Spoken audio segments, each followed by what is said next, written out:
Please rise and join me in saying the Pledge of Allegiance.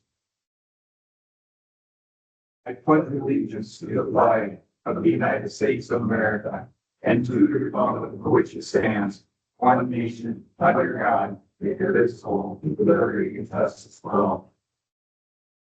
Morning, Mr. Chair. Good morning. Good morning. Yes, good morning, everyone.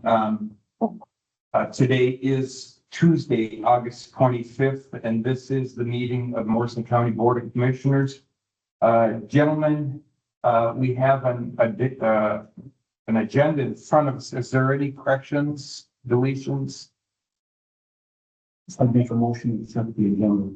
I'll second.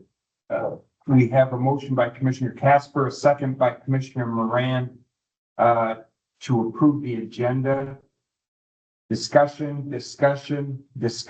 All those voting in favor signify by saying aye. Aye. Those opposed, gentlemen, we have an agenda. And gentlemen, first thing on that agenda, I'm going to look to our distinguished administrator, Mr. LeBlanc. Thank you, Mr. Chair.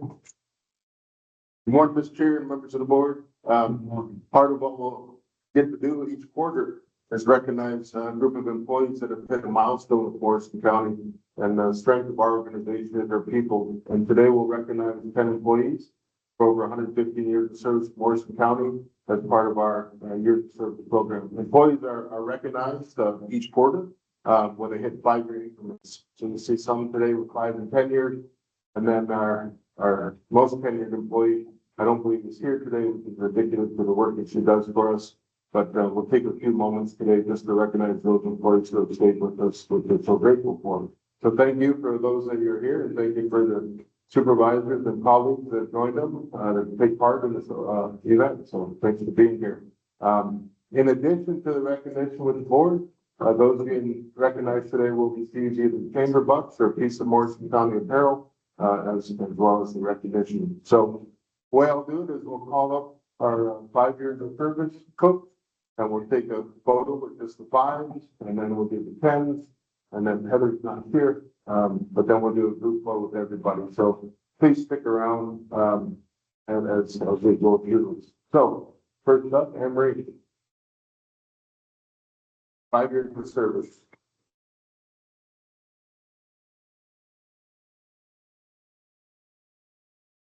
And then Laura, you can head on up.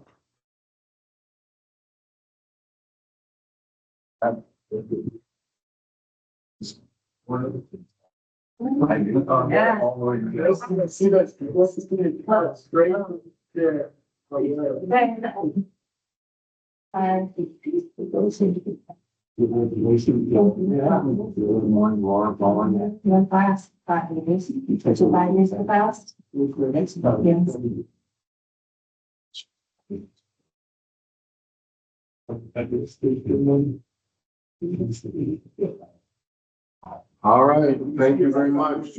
One more hand for our 5 years recipients.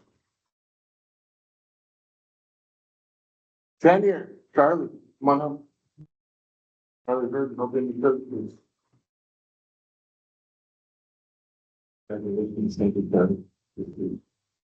I don't see Julie. Come on, you can go on. Julie Lemire, also 10 years. Christy didn't get drugged down here. Mick Wetzel, 10 years.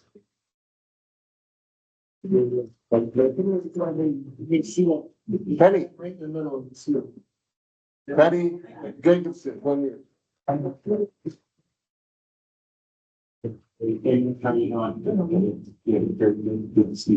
Scott Harrisburg, Grand Services.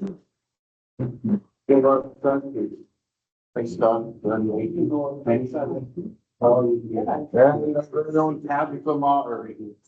Tabitha Administration. Congratulations. How could you put it?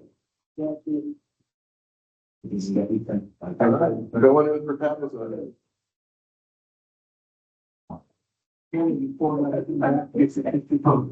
All right, get them situated, Tabitha. You guys come over a little bit. Yep, Nick's good. And now Commissioner's final hole. It's your high heels. There we go. 1, 2, 3. Thank you. One more round of applause. And Heather's not here, but Heather Ray, 35 years of service. Guys, to Morrison I'll County, come back now. serves in our dispatch, so congratulations to Heather. Sheriff, please pass it on, but the 5-year recipients from 10, come on up. One big thing. One big one. One big family. See, you guys shouldn't have let you guys leave in the first place, yeah. Nothing. All right. Thanks for coming.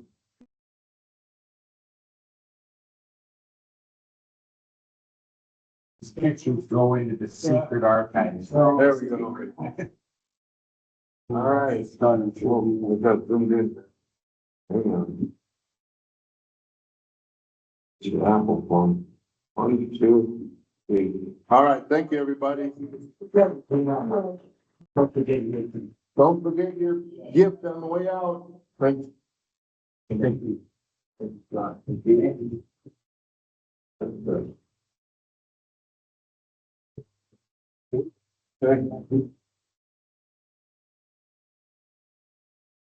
you.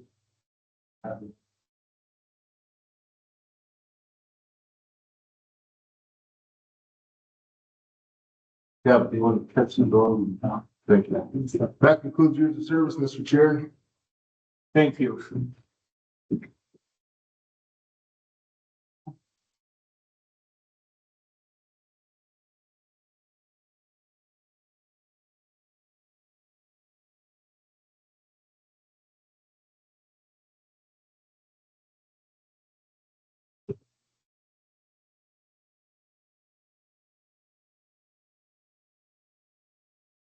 That's still the most fun we get to have is that every now and then.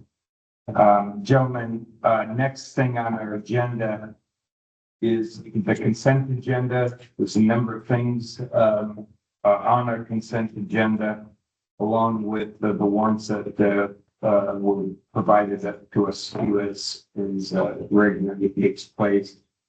I'll ask if there is any member who would like to have anything pulled, for further consideration. Otherwise, that motion would be ordered.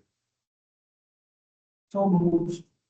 With motion by Commissioner Winchell and a second by Commissioner Casper to approve the consent agenda. Discussion? Discussion?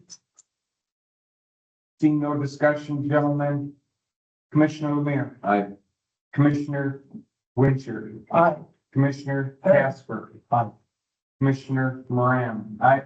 The chairman votes in the affirmative. All those voting aye. The consent agenda is passed.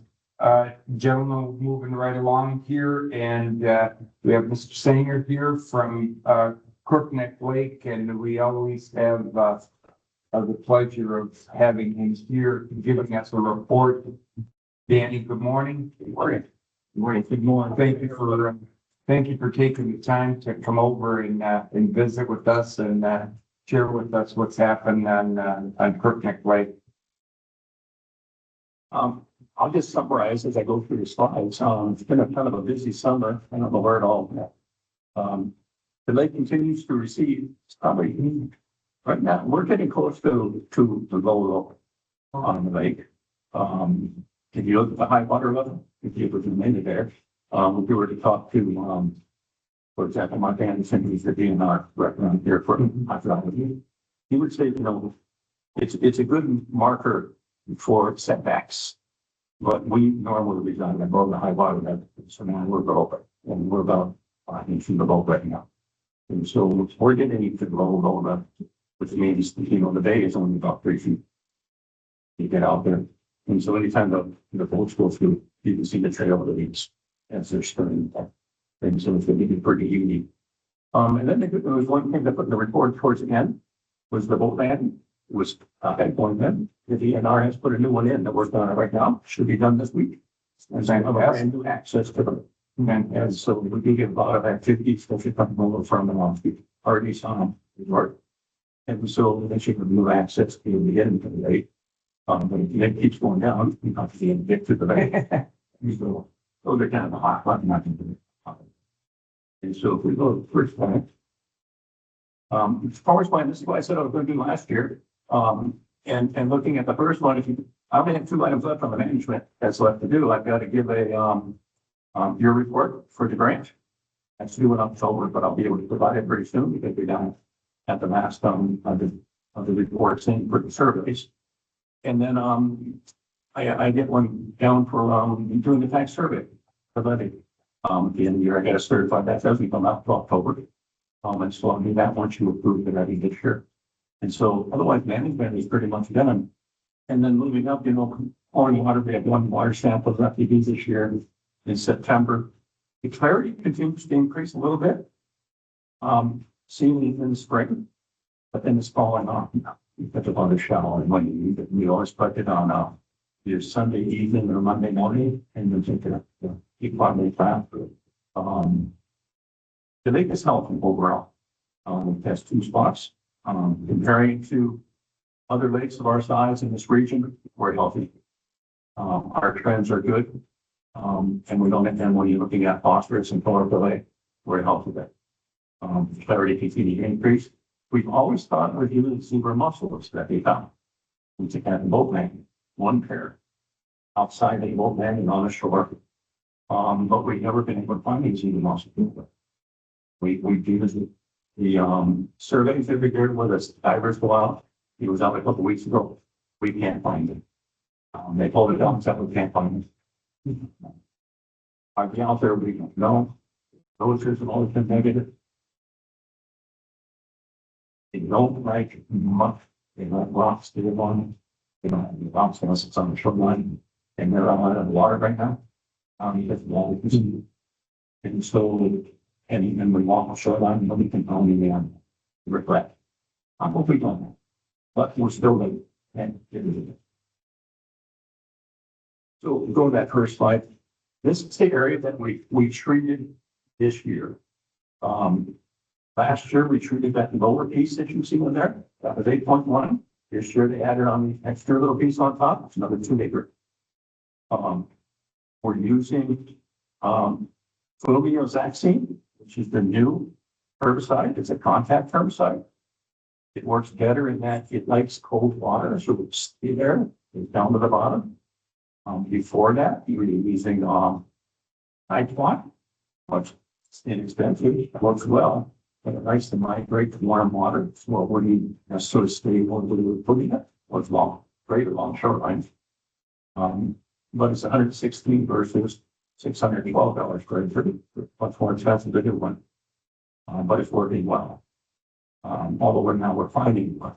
So if we go to that next slide, okay, this will be the survey that was taken 1 day after treatment this year.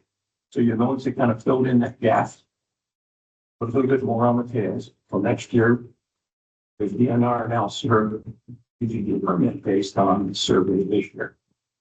So we'll have 13.1 acres next year. We also found some way off to the right-hand side. That little dot that you see the tail. Won't be able to treat that. It's way in there. It's not enough. So that's treated. They also found some eyes straight up from that tail going straight up.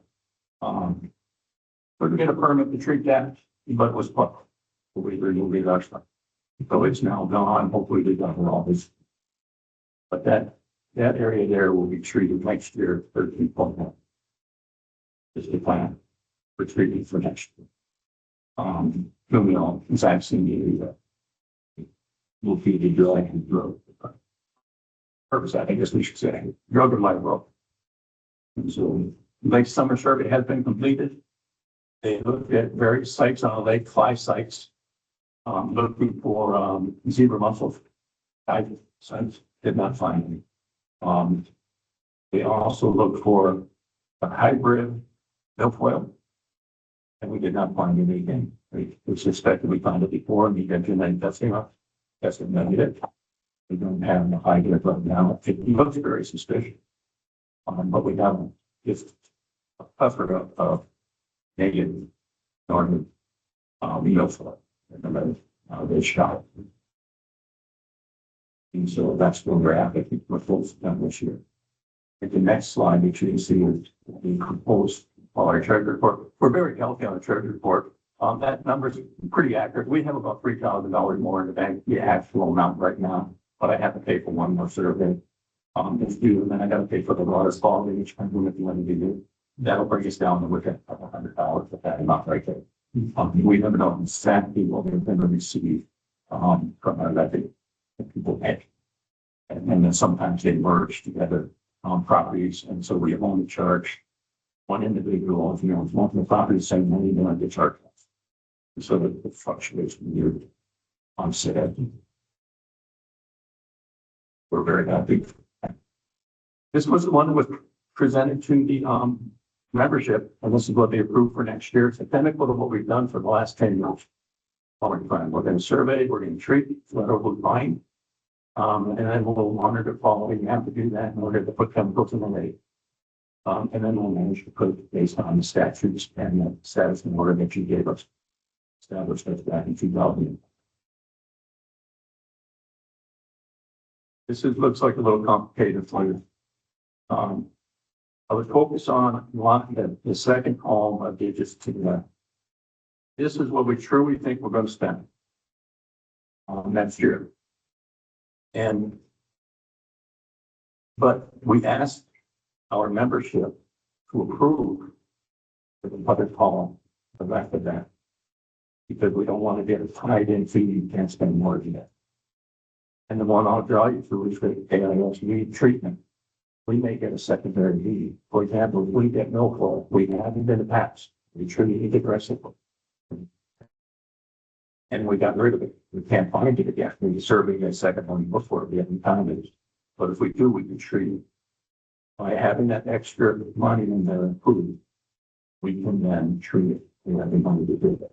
And so we asked them, we recognize, we think we're going to spend the second column. I'm pretty accurate on what we predict. We add an extra 1,000 into the admin cost, and most would be around 500. We put an extra 1,000 in there because every 5 years it's supposed to be that what we call an audit, the review. Process right around 5,500 EUD. And so we're coming up on that in 2 years again. We've got mine not doing it for about 15 years. And so most likely they're going to have to be right. And so we're confident second column is going to be correct, but if we get a second one, then here.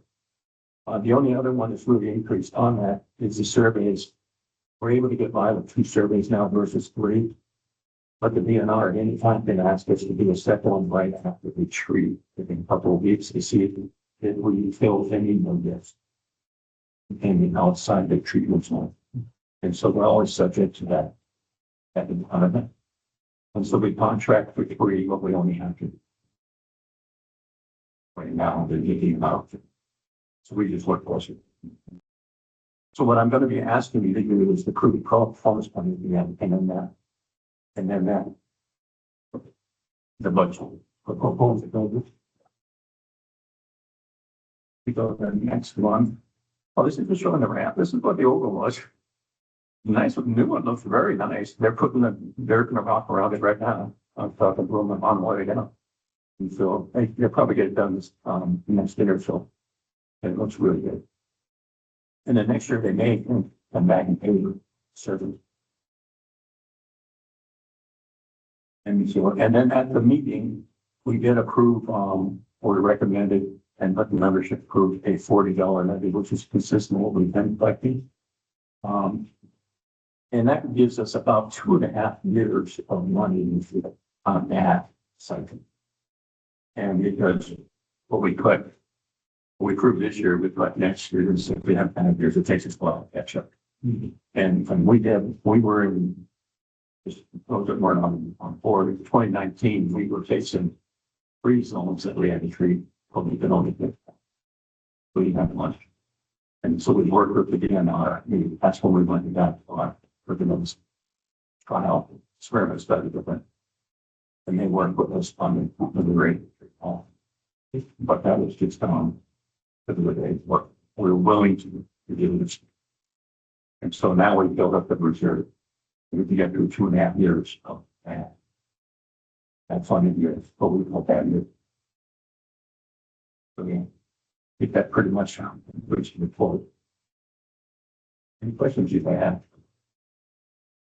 Gentlemen?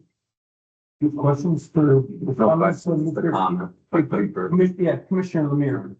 Again, you always bring up one of the best reports that we get. Like the districts, they want to. He's also one of the guys that takes care of Scandia Valley, and everybody reaches up to him because he's accessible and he's approachable, and he's good too, doing that also. Commissioner Casper? Thank you, Mr. Chair. One thing, Mr. Sullivan, you should be president of all the improvement districts. We're gonna put you in for it. Great job. They have an unwritten rule out there when you hit 70 to retire. They threw that bill away. Nobody will take the job. A couple of things, is it just lack of rain? That the lake levels are down, or a beaver dam? Oh, no, we're a standalone. Our lake and Shannon are connected by groundwater, and that all flows to the Mississippi. Through that direction up through us. Up through the Motley and across. Okay. But lack of rain. And then I don't know how many recall the Blue Line Trench. When they open that Blue Line Trench up, which goes through in the 203 region. Yep. There used to be a lateral that came off of that where the friendly is. It came to Brookneck. When they opened up the Blue Line Trench. Since then, the lateral has not brought any water in Brookneck lower than it used to always get water to the lateral every spring. Brookneck, and we sold that at the same time, and we've never seen any water since then, and that was 2020. So we no longer get water in the spring. And so the old Oakwood would always say, you get water to Memorial Day, it will survive. You get water to 5 feet. You're going to be on it. You need to, once you get to do that. He's sort of you, and that's the side effect of that opening that Blue Line Trench. I see. So another question to you, Mr. Singer, how many acres is Cook now? Oh, gosh. Roughly. I don't know, really, but Okay, it's not doing that. okay. And that's fine. Thank you. Thank you, sir. You're welcome. Further discussion, questions? Mr. Chair, Yes, Commissioner Lemire. motion to approve Brookneck budget performance plan as added for budget year 2027. Thank you for that. That's a second one. We have a motion by Commissioner Lemire and a second by Commissioner Casper to approve the budget plan and the levy. Discussion.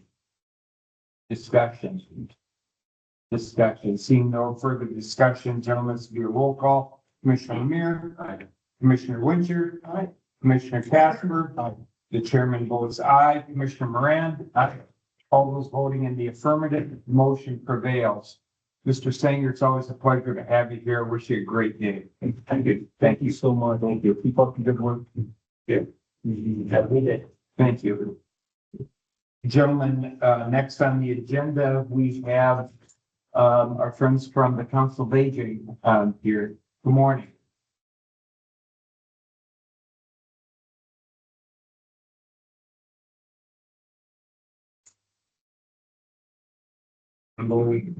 You would you state your name and title for the record about for us this morning? Pull the microphone down. There you go.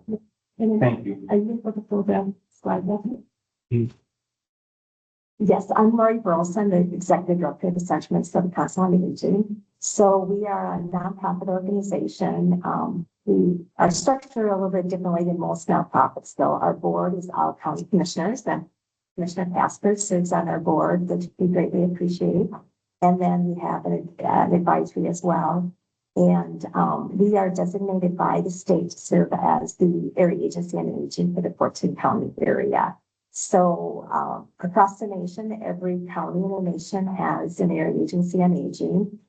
It's part of the Federal Older Americans Act that Lyndon Johnson established. back in 1965.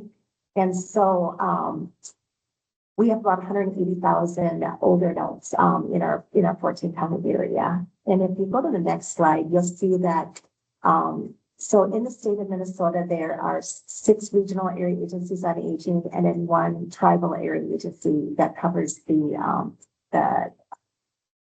tribal nations in our state. We are designated, as I said, by the Minnesota Board on Aging, and we have basically 4 core functions. One, the Minnesota Board on Aging contracts with us to operate the Minnesota Aging Pathways. It was formerly known as the Senior Linkage Line. And with that, it's a free service connecting people to local resources that are available in their own communities. So we, in the 14 county area, we serve as the primary contact for people when they call into the Senior Linkage Line or Minnesota Aging Pathways, as well as us doing in-person assistance, meeting people in their own homes as well. Within that role, our agency also does all the pre-admission screenings for the state. So anybody going into a nursing home has to have a pre-admission screening completed. Used to be a function years ago of the county, and then back in 2010, that was transitioned to Minnesota Aging Pathways. So we do about 61,000 nursing home pre-admission screenings a year. You know, we know from that about 78% of those are under 30-day stays. So nursing homes very much are short-term rehab, and people are moving back to the community. But with that, they often need supportive services. And that's one of the areas where our funding role comes in. We receive the Federal Older Americans Act allocation, and we award those out through grants and contracts to area providers to do services that help older adults stay in their homes. And that impacts about 1 in every 6 older adults in our region. And then we also have a program development role where we work with communities on developing services and supports, and an advocacy role. If you flip to the next slide. Okay, so this is the older slide deck. I'll just skip through some of this. So you can go to the next slide. So we know that in Minnesota, about 1.3 million older adults we have in the state of Minnesota. And we now have more older adults than we have school-age children.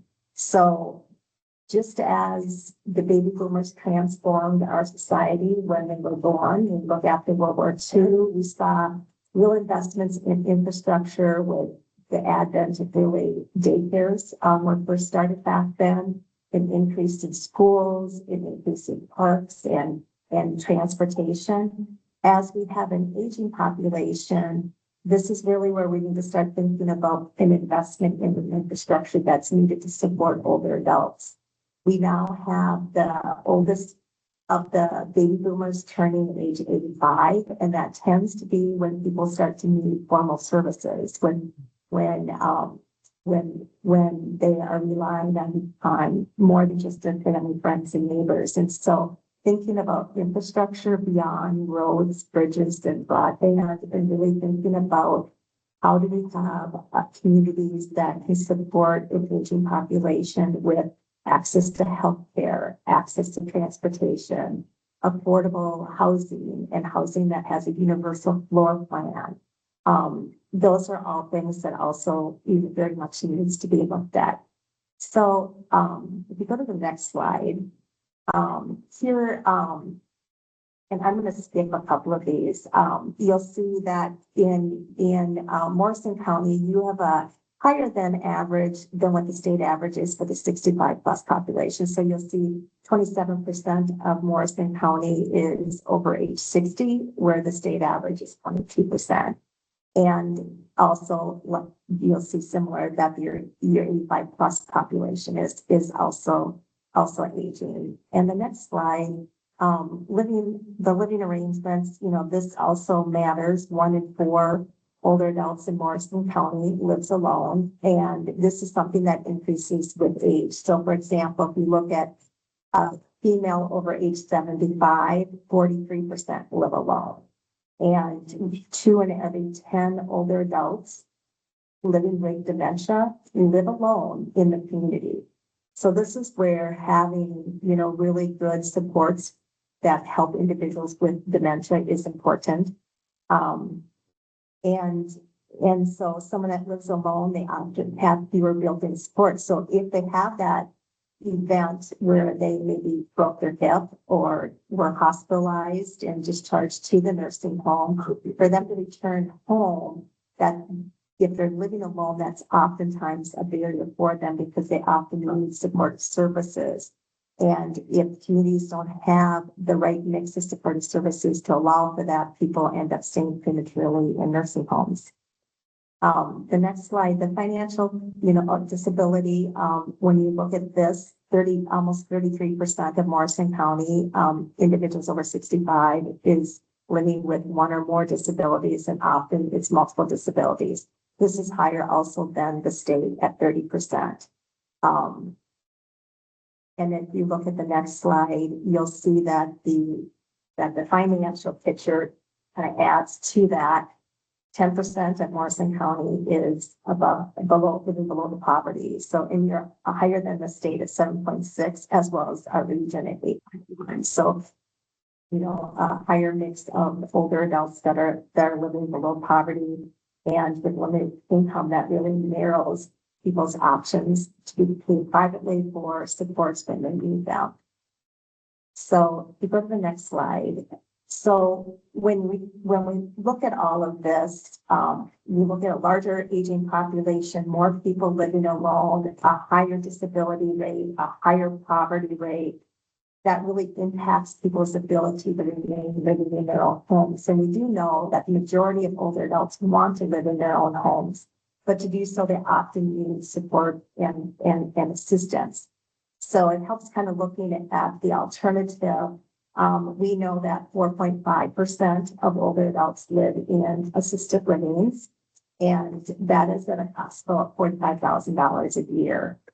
And about 2.4% live in nursing homes, which is at a cost of about $141,000 a year, and 69% of that is publicly funded. So the other factor that plays into people living at home is what their support network looks like. In Minnesota, we have a very strong support system of family, friends, neighbors that help one another. It may be taking mom to a doctor's appointment, or helping prepare, coming for the weekend and preparing meals. It may be helping with, removing the snow or mowing the lawn. Those are all types of caregiver supports. We have about 840,000 family members, neighbors, and friends in Minnesota that are helping and providing care to a loved one. This equates to about $11.1 billion annually that is paid. And so when we think of, and I'm sure you've had reports on the discussions that are going on right now at the state level, looking at long-term care services and supports and the cost of that. And what with the aging population, what's the trajectory with that? But it's one thing that is extremely important, and I don't think is getting enough attention, is how we support those family members, because we do know when family gets burnt out, individuals move to nursing homes or move to assisted living, and the spend down rates in assisted living is pretty sharp, where people spend their resources and then go on to public assistance. And so, as we look at what changes will or will not be made in home and community-based services and long-term care services supports, we have to think, how do we continue to have systems in place so that support those family, friends, and neighbors to be able to continue to provide that care for as long as possible, because it has a tremendous impact on our state budgets, as well as a tremendous impact on individuals being able to remain in the community. So if we look at the next slide, here you'll see this is 2025 data as we have a completed year, and you'll see that We had about $3.7 million of federal Older Americans Act dollars that came to the Central Minnesota Council on Aging. So the Minnesota Board on Aging itself receives about $22 million annually of federal Older Americans Act. And that funding has been relatively flat for the Older Americans Act allocations. And then they distribute that to the 7 area agencies on aging on the interstate funding formula. And our allocation in 2025 was $3.7 million. Our board and advisory go through an annual process each year where we look at, with the funding that we receive, where can we most effectively invest that? So when you think of the dollars, when you have 1.3 million older adults and $22 million allocation for the state, that equates to about $17.31 per older adult. And so, there's a lot that goes into really looking at what are the critical services that we put out for grants and contracts, we put out for RFP, as well as looking at how we target services. So with the Older Americans Act, it's a little different than other funding streams because there's no means testing. So income and assets aren't looked at.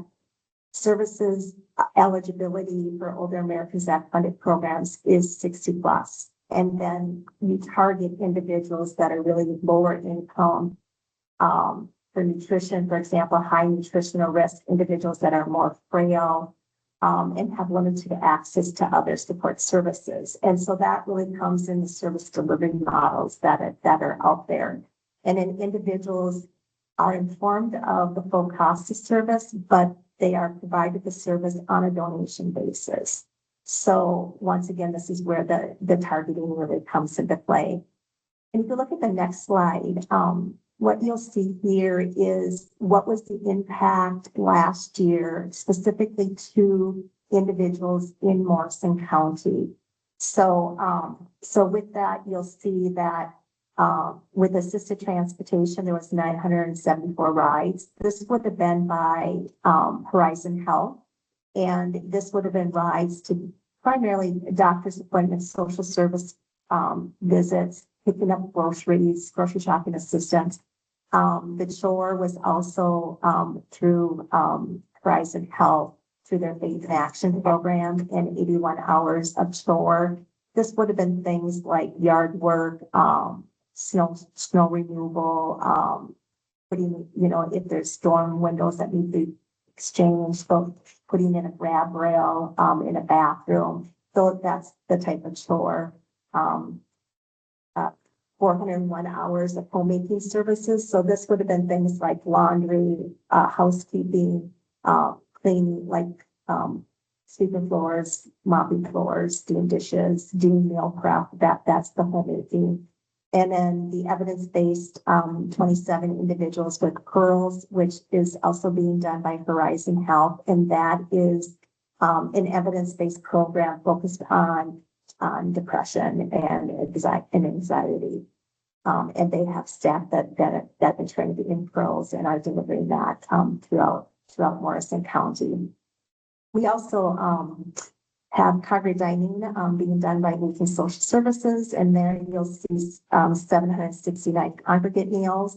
This is an area that has been declining in the last couple years, and we are having conversations with Lutheran Social Services really about looking at how we have some community forums to really, engage stakeholders, both to become more aware of the congregate dining locations and encouraging referrals to the program, as well as with current and former diners. The home delivered meals program is operating very strongly, and you'll see that by the numbers over 14,000 home delivered meals last year to individuals from Morrison County. And this would have been a combination of Lutheran Social Services doing traditional home delivered meals to more frail homebound individuals, as well as Catholic Charities, who is doing bundled meal delivery once a month at the food shelf, where individuals, older adults can come when they're coming to the food shelf to pick up their food commodities, they can also pick up to 30 frozen meals and take that home. And that's one of our strategies to really reach those food shelf participants who are at high nutritional risk as we, been in conversations with food shelves, and I'm sure you're aware of this, just seeing very drastic increases in food shelf participants, especially amongst the older population. And then the caregiver supports, as you can see, that's with Horizon Health once again, and Vivi. And some of that is DCAN, the Dementia Resource Center. This includes 977 hours of adult daycare through respite services. And in legal counsel, this is through Midman Legal Aid, and they provided 111 hours of legal consultation. So that just kind of gives you a picture of services that directly impacted last year in Morrison County. And if you go to the next slide, so what you'll see here is that in 2025, there was almost $216,000 of federal Older Americans Act dollars that was invested to older adults right here in Morrison County. In Morrison County, when we look at the regional distribution, that's about 5.8% of the Older Americans Act was utilized specifically in Morrison County here last year. In comparison, because the 5.8% probably doesn't, you have to kind of compare that. So when we look at our 60+ population across the region, Morrison County's 60+ population is 5.2% of our overall regional 60+ population. So you can see you're pretty in line with what the allocation amounts are. Just trying to help put that a little bit in perspective. And then the last slide here is really our request to the county. So we are requesting $3,131 for 2027. I think that says 2026 for 2027, and a continued representative on our board. We request a total of just over $62,000 from the 14 counties, and then we prorate that based on the 60+ population, and that's how you come up with that $3,131. So you can see that, that $3,131 is really leveraging over $216,000 of investment right here in Morrison County with services. So that really worked to keep older adults in their homes. And we have greatly appreciated the ongoing support from Morrison County, and we look forward to continuing that partnership. With that, are there any questions? Commissioner Casper, this is one of your assignments. I'll give you the opportunity to speak. So what I would say, Lori, this is incredible. This report, you have great detail on it. And you know what I see shining through, Lori, is your love for people. Oh, This is incredible. A lot of people, especially this day and age, they want to write off the older population and say, you know what, my leaves and I do. And yet we see people like you, and we greatly appreciate that you love people, and you are doing just an incredible job. Thank you for all your efforts. That is good.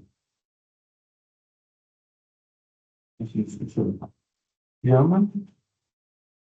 Anyone else further? Commissioner Mayor, have anything? I say thank you for what you do.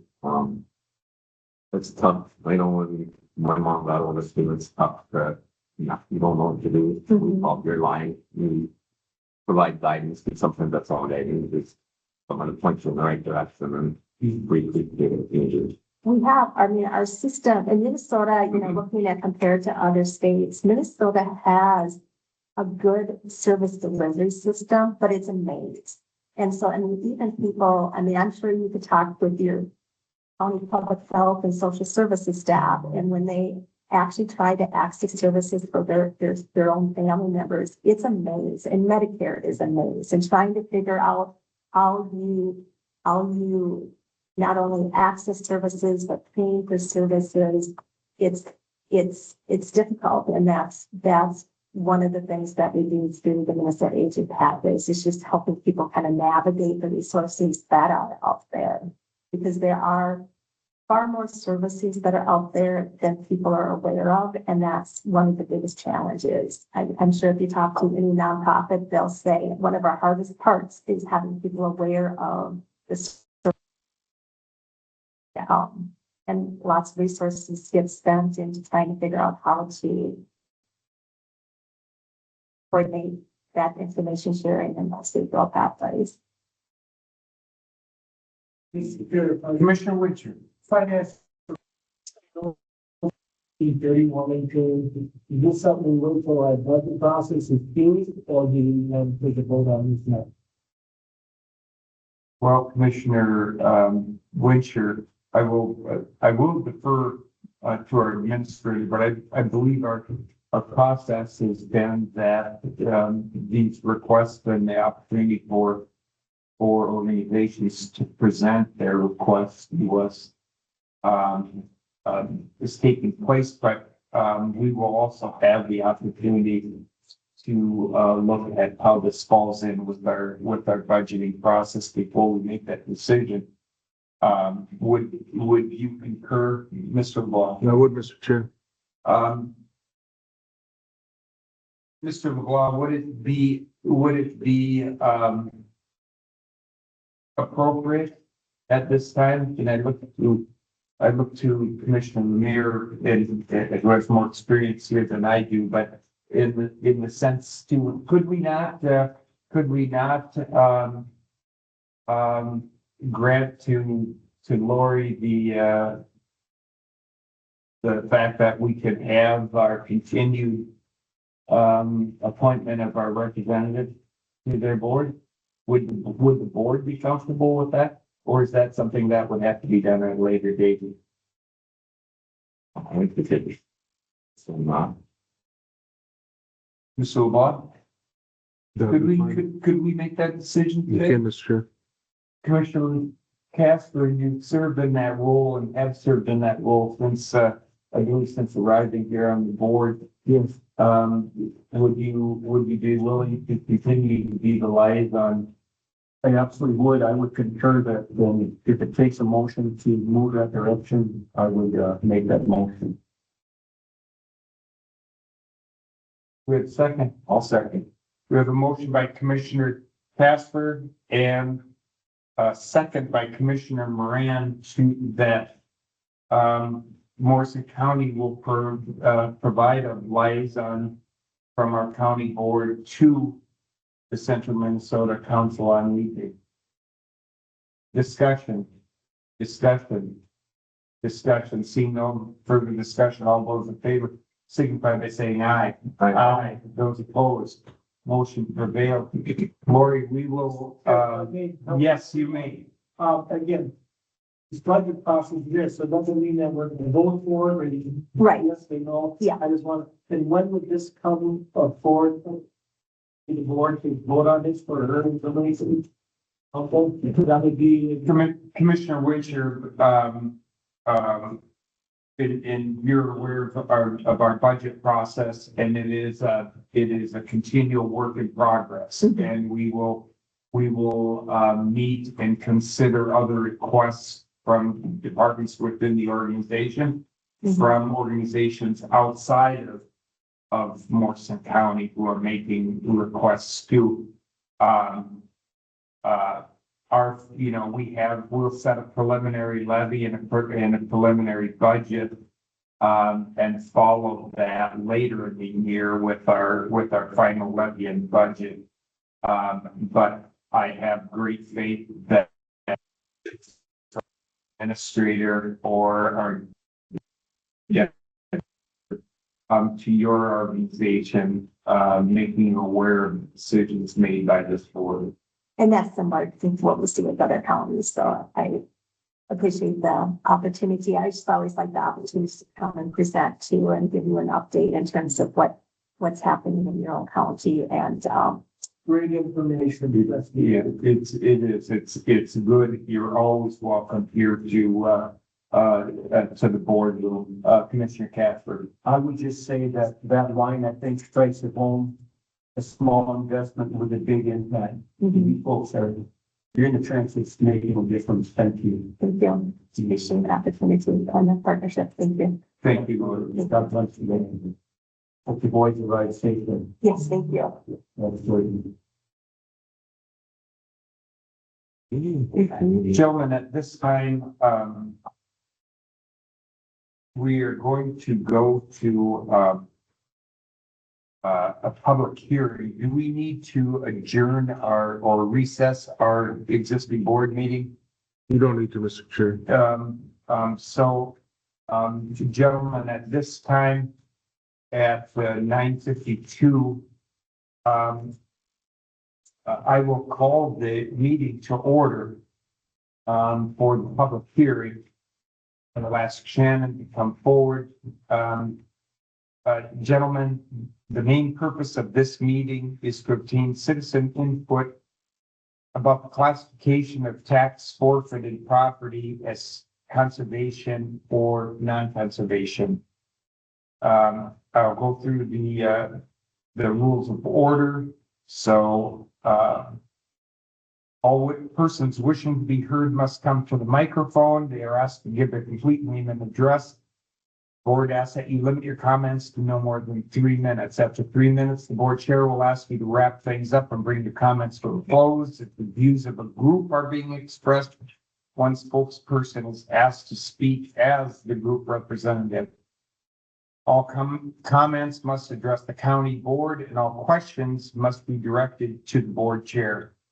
Speakers may use specific examples to illustrate their point of view, but without an opportunity to review all information, staff may not be prepared to answer all questions. Questions or comments from the audience are not allowed without having been acknowledged by the board chair. Board reserves the right to question any speaker regarding their comments. The board also reserves the right to question staff regarding any comments made at the hearing. At the conclusion of all testimony, the public hearing comment will be closed. These guidelines are intended to outline the process, preserve order, and give everyone the opportunity to speak. Commissioners ask that the pins of everyone be treated with respect and no interruptions, please. Everyone who wishes to speak will have an opportunity to do so. Only testimony or questions relating to the relevant topic will be discussed. All other comments will be referred to the appropriate agency or department. At this time, gentlemen, I'm going to turn this over to Shannon, and I will let her lead us here. Good morning, morning. members of the board. Shannon Good Coe, morning. the Auditor Treasurer's Office. We've got a small parcel, it's only 1 rod, in the city of Motley that it went tax forfeit back in 1954. Since it went tax forfeit that long ago, I need to follow the rules that were in place for the property at hand during that time period. And with that, in order to sell it, we need to have a public hearing and any comment, and then classify it as conservation or non-conservation before I can move forward with any public sale. Okay.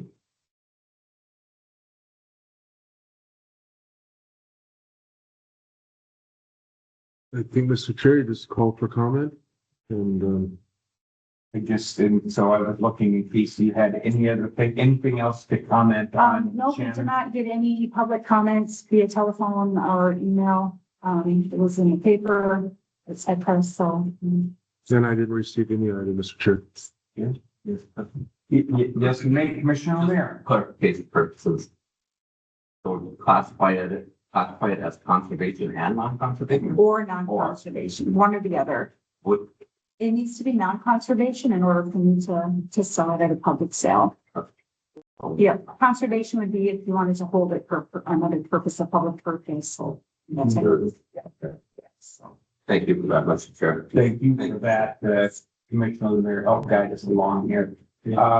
At this time, I will open, this issue up to public comment. And so I will ask for the first time, is there any public comment?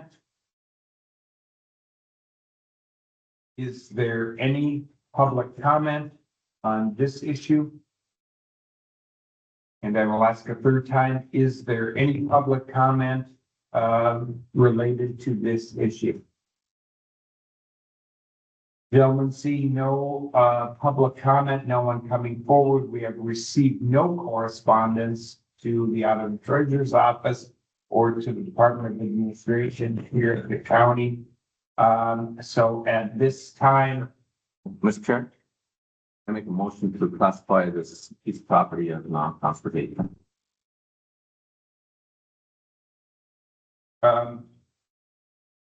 you may, but Commissioner Lemire, may I close the public hearing? Oh, yeah. Yeah, keep going. No. Point on it. At this time, I close the public comment portion of this public hearing. Commissioner Lemire. I'll make a motion to classify this property as non-conservation. We have a motion by Commissioner Lemire to approve this, to classify this property as non-conservation. Also, we have a second by Commissioner Moran. Discussion. Commissioner Winchell. If I may say, if this goes through as a non-conservation public option, are the landowners, posting, are they notified? Is this kind of go in the paper? Yep, given when this forfeited, those are the steps we'll take first based on the proper procedure for the time frame at hand. I will also be in contact and work with the city of Motley. They have an opportunity to withhold this from sale as well. In a few weeks, I will come to a planning session, bring you all the information that I gathered, and then we'll decide on the proper price, etc. Is there any fancy data? No, there was, well, yeah, there were at the time, it went tax forfeit, but that's all been written off and, yeah. So there's nothing that didn't that. Yeah. Thank you. You're welcome. Discussion. Discussion. Seeing no further discussion. Gentlemen, all those in favor of the motion signify by saying aye. Aye. Those opposed, motion prevails.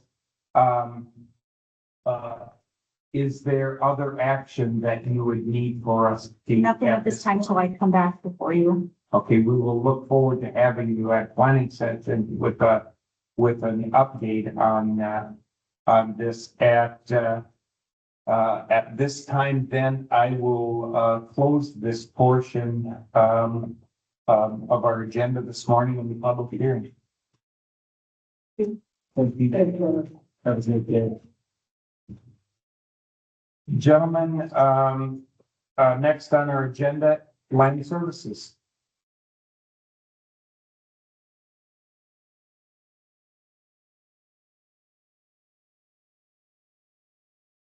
Morning meeting.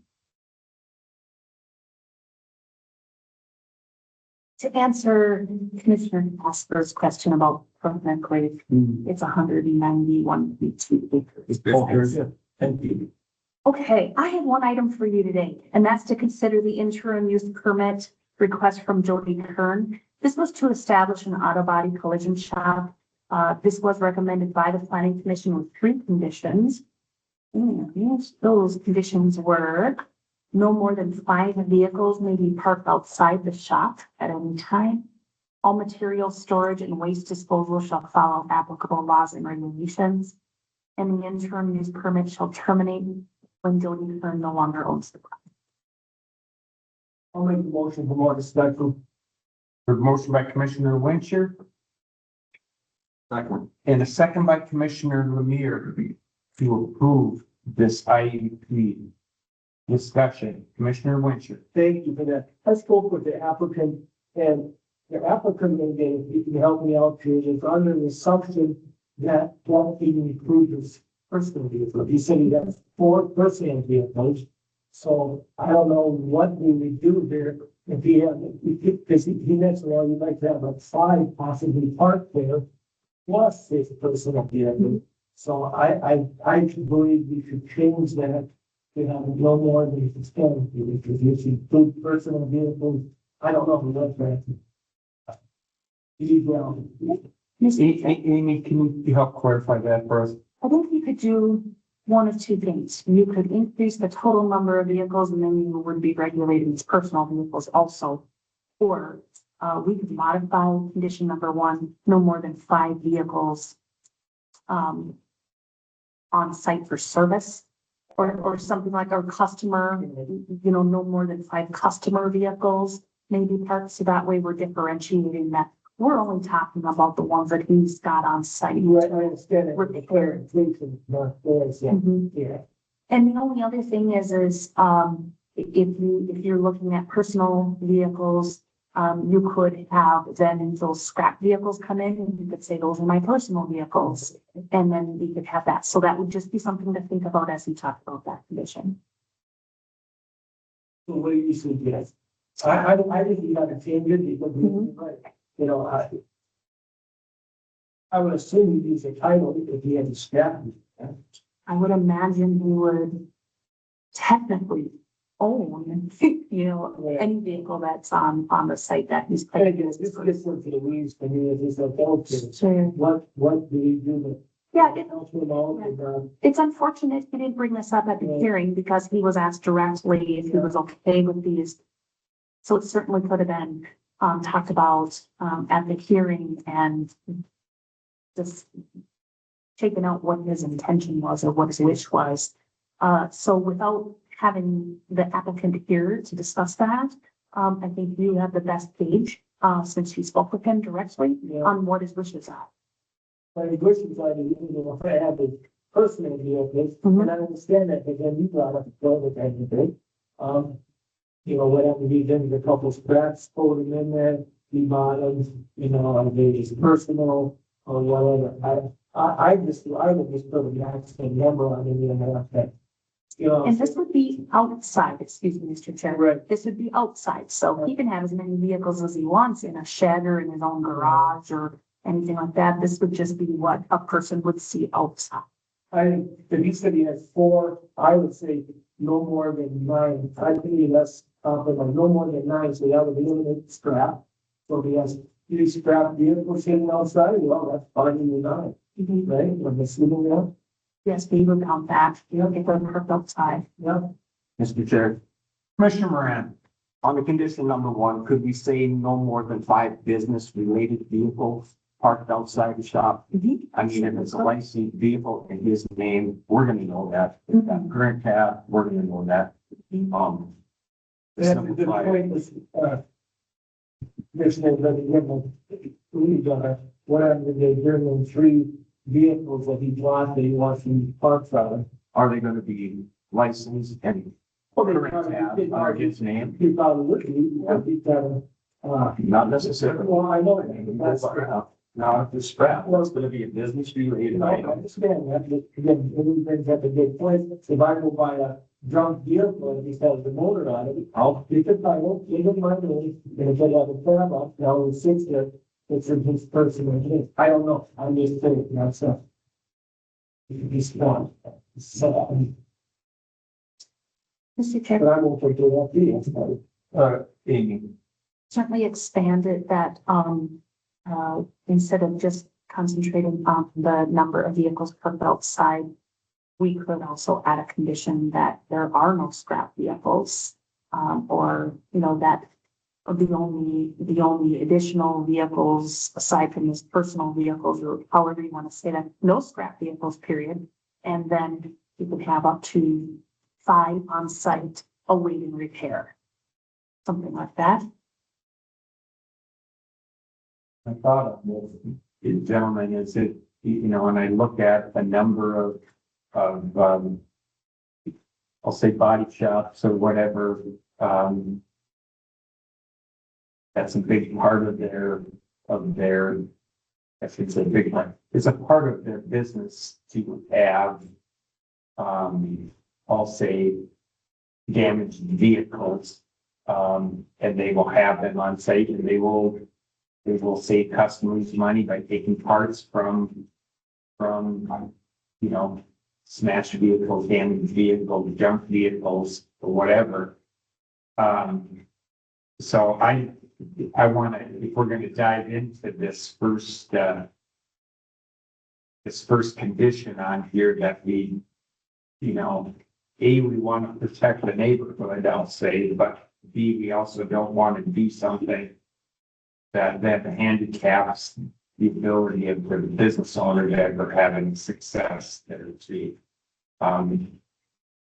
you know, it's his, as I understand your conversation, Commissioner Winter, with the owner or the applicant, was that he wanted to have the ability to have his business vehicles. I'm assuming those to be running operable vehicles, you know, that he owns that are a part of his business. And then you're going to have five, what was listed as the five in condition one would be 5 customer vehicles that are on the grounds being repaired. If we're going to have, you know, if then we're going to address something like parts vehicles, scrap vehicles, junk vehicles, or things like that, we probably need to be specific on how those are either housed, held, or confined on the property. Mr. Chair? Missing, Matt just pulled up, he's got 10 vehicles there. I just counted 1, 2, 3, 4, 5, 6, 7, 8, 9, 10 vehicles on the site, at least in April when that aerial was taken. The other thing is if you want more information as far as if the applicant is having a rub with these, then you can certainly continue this and you can request his presence at the next meeting. Something you can discuss with him. You don't have to act on this today. Mr. Casper. I would just say, with this picture you have, Ken, I would say put 10 vehicles and move on. So 10 total. 10 total. You don't have to differentiate. It's 10. It can be his personal, they can be his customers. It's a clean cut deal. You don't have to separate them. Including scrap vehicles too? Yeah. So essentially, Mr. Chair, what you're looking at is a total of 10 vehicles, regardless of what shape they're in, can be parked outside. How he chooses to manage that would be up to him. If I may, Mr. Chair, he brought up if he's got his own personal vehicles in the shed, that doesn't count.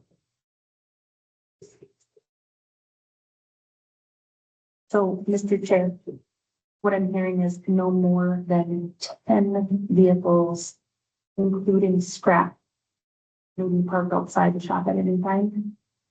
Is that? That's more specific. We, you know, if I look to the author of the motion, we said applicable. I'll accept it. Each motion? Yes, I'll accept it. Work with those conditions. Okay.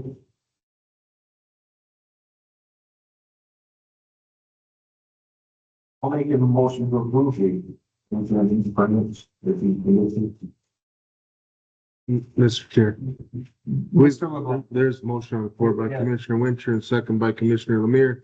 Commissioner Winter, I believe, just amended his motion. I think we'll see if Commissioner Sorry, Lemire. yep, I will, amend my motion.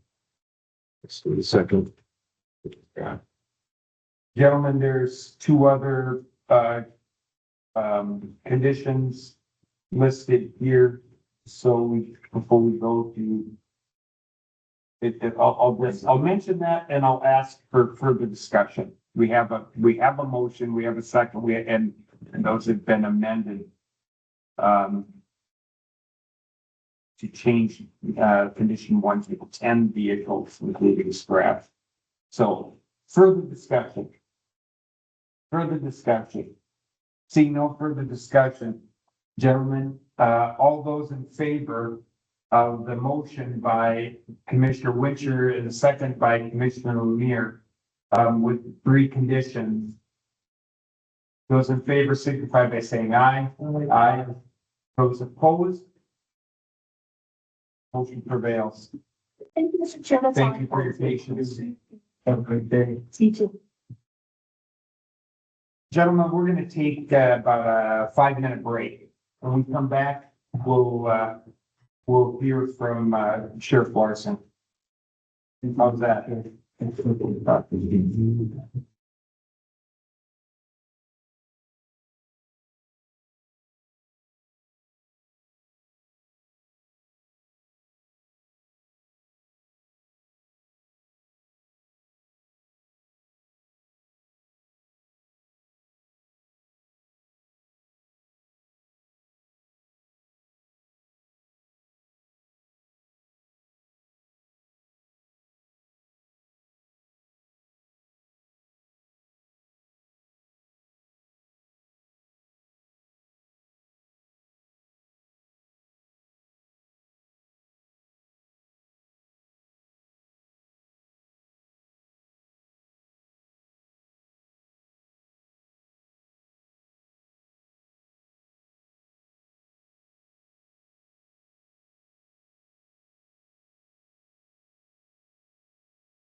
Gentlemen, I'll bring this back to order here at 10:17.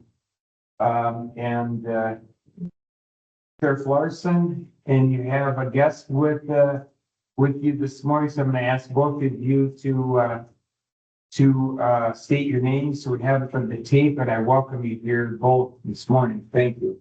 Thank you, Mr. Chair. Good morning and good morning to members of the board. Sheriff Sean Larson. Investigator James Shelby. Okay. And if I can, Mr. Chair, I kind of want to go through the report, first thing, breeze through it. James is assigned to the violent offender task force. I just want to have him provide the meeting to update us. Fantastic. Sheriff, go ahead and proceed. So at a glance, you'll see kind of all the activity going on, and that's included in this report on the first page. Secondly, you've got some photos. The top photo, we have Amber Pearson. She's one of our dispatchers. This started off a few years ago with the Randall VFW. And what they want to do is they want to honor and recognize employees, deputies, and dispatchers. They make that announcement that this is who we want to recognize. And then what we do is bring it to the supervisors and say, hey, let's highlight somebody from each organization, ID dispatch deputies, and then we provide a little write-up. And this year, Amber was recognized by Graham Gustafson, ID the Randall VFW. And then little did we know that that award was going to go to a state committee. And the state committee actually recognized Amber, and she received a donation that goes towards a charity of her choice, and she also received a plaque. That was pretty awesome.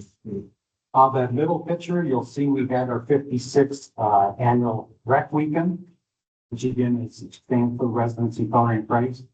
So credit to our staff, credit to our correctional officers, and then our cooks as well, because they took the time to make all these meals to be fair. And then, of course, the volunteers that showed up. So we had 34 volunteers and 26 inmates that attended. And then the last picture on the bottom there, we had a District 2 Sheriff's meeting. We have those monthly, and it was my turn to host. So I talked to members of the Minnesota Military and Veterans Museum, and they were grateful to allow us to come in and utilize one of their buildings where we had our meeting.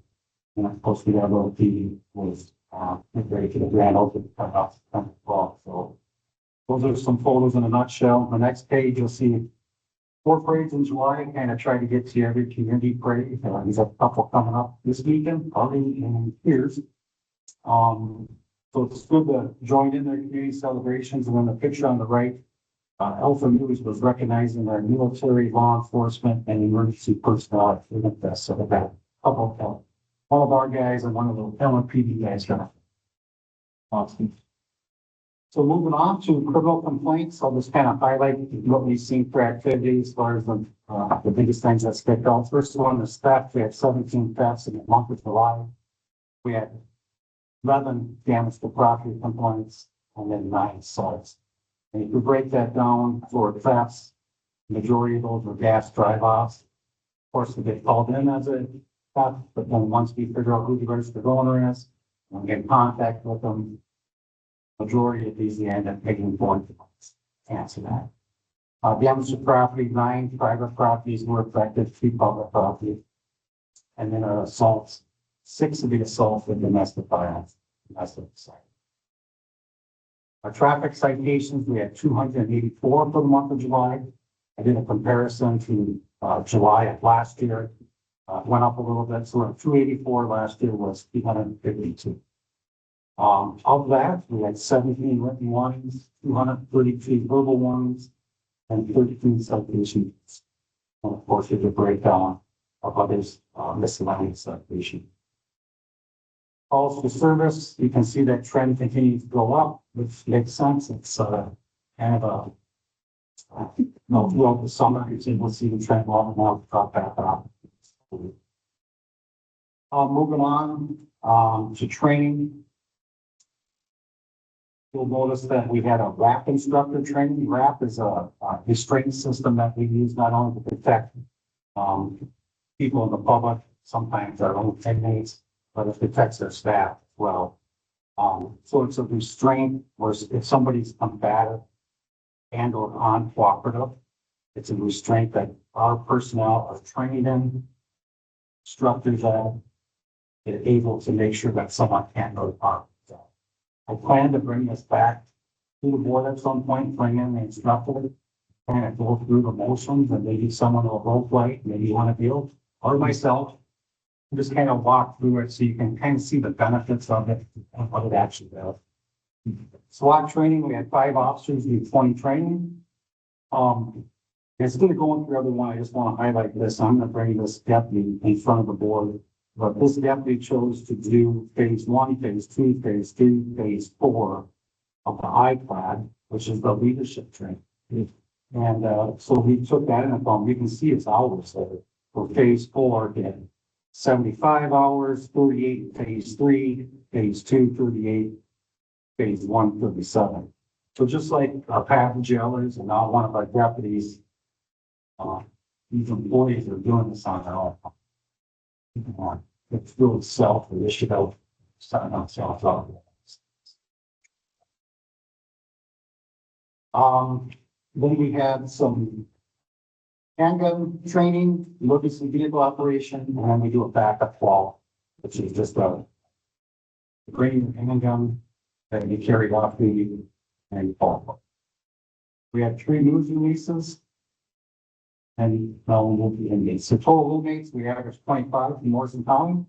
For the month of July, we averaged 12 for bail training, bringing our total to 30. Next page. I'll just highlight the out of county inmates. So even though we don't have a contract with Beltran County, we're still housing their inmates, which is a great thing. So I have a good relationship with them. We provide them $30,300 for the month of July. You'll see our total January through the month of July is 108,000. Then you'll notice the 2-year comparison. Everything is pretty much up in every column with the exception of the total inmates, and that's only off. Awesome. With that, I'll answer any questions and I'll kind of talk a little bit about our drug activity, and then I'll introduce you and take it from there. Gentlemen? Sheriff, I do have to say, I'm very impressed with one of your deputies, looking at engaging and committing a significant amount of time, personal time, to honing leadership skills. And I want to extend to you an offer of how if there's a way that this board can assist you and assist the men and women in your charge to continue to engage in that. And I think there's extreme value there, not only to your department, to the organization, but to the county and the residents of the county, when we have individuals who seek to improve on and strengthen their leadership skills. And it also helps us as we look to the future to fill those voids going forward. So please extend those comments to your staff there, and we would be willing and open to assist however we can. So thank you, Mr. Chair. Thank you. So regarding drugs, we've had some successful drug interdiction stops. We've done some press releases on large quantities of methamphetamine. A lot of the stops are versus pregnant, you were going, metro area picking up, going through our county up north to some of the reservation. So a lot of things going on. There's a lot of stops that we don't do press releases on, just because the person's going to be working with us. Of course, we're not going to put their name in the paper, not have the slow and the traffic. So we're about as transparent as you can be. But when someone's working with us, you don't want to give that shot. That's where James comes in, as we have two deputies that are assigned to the violence and the task force. James is one of them. James is been on the violence and the task force for the past 5-6 years. He's had over 20 years on the job. I was lucky enough to work with James back when I was a patrol sergeant. He was my partner and we worked nights together. Hell of a partner, some guy that he always had your back. And it's just, he's solid. He's a solid good worker. So with that, I kind of reviewed some of the stats every month. I would say, hey, give you a little glimpse of what you're working on, what's going on. And I noticed that they have over 12 controlled buys, which is crazy. That's the basic. They've executed over two search warrants. And of course, now they're doing all this follow-up with other agencies. This is about the busiest I've seen it, which is a great thing. So for me to be able to pull James out of some musters and some work activity, maybe do a little pulling levers that we got him here. So I want to turn it over to James and just kind of let him tell you what he's been seeing in Morrison County and what the trend is and answer any questions you have. Mr. Chelsea, welcome. Thank you. Well, it's a team effort, like sounds saying. It's myself, my partner, investigator, Pesta. We're Morrison deputies assigned to the task force, which we do not share the task force. The Central Minnesota Violent Offender Task Force is a group, violent offender enforcement team, we call it, made up of deputies from Morrison, Stearns County, Benton County, Sherburne County, and the city officers from the city of St. Cloud PD and Stock Rapids and South PD. And so we work with the Central Minnesota region. Our main job is to infiltrate, investigate, and take down violent, organized crime, and illicit narcotics. So we mostly focus on the drugs, the people that are bringing large quantities of drugs into our Central Minnesota communities and distributing them and working them up into where we can possibly involve our federal partners to take the case federally. We don't charge them out. We also we do a lot of work in the St. Cloud area because of the gang problem found there. So we do a lot of violent crime enforcement. As far as drug trends that we see mostly in our Central Minnesota area, and also speak for Morrison County, the two big ones are methamphetamine, fentanyl. Heroin used to be big, but with the closure of the so-called Afghan opium pipeline, it's really gone away. Heroin has. So everybody's shifted over to the synthetic opioids, which can be manufactured in a lab, and that's where we get the fentanyl and all the other stuff. So those are the big ones. You probably recall about 2 years ago, there was a really big rash epidemic of fentanyl overdoses. You don't hear so much about that anymore. This, I think, machine is still happening. They're going less is being reported. Just because everybody has Narcan, right? All the users have their own Narcan. So they're still having overdoses, they're still using, they're tipping over, and now their buddies who are watching them are administering, and then they're not talking. So we still hear about it that, oh, so-and-so overdosed, a couple nights ago. Well, it was never reported to the sheriff's office or any law enforcement. Through the grapevine, through our informants and whatever. And so there's that. So those are the two big drugs that we see in the Morrison areas, methamphetamine and the fentanyl. Cocaine, we have been seeing some cocaine coming back on the rise. We actually even buying, not so much up here, more towards the western part of our area down by, west of St. Cloud into Stearns County and parts of like Todd County, you can see Spokane. Attribute that to the migrant, Puerto Rican, Mexican farmers out there. They like eat the propane stuff. We're seeing a lot of that. And, us, and like I said, aside from the narcotics, we've been working some investigations in St. Cloud with illegal firearms, with the gang problem down there. Seeing a lot of the handguns or the AR-15s with a lethal automatic firing switches, and so we've been purchasing some of those and investigating that. So it's been busy.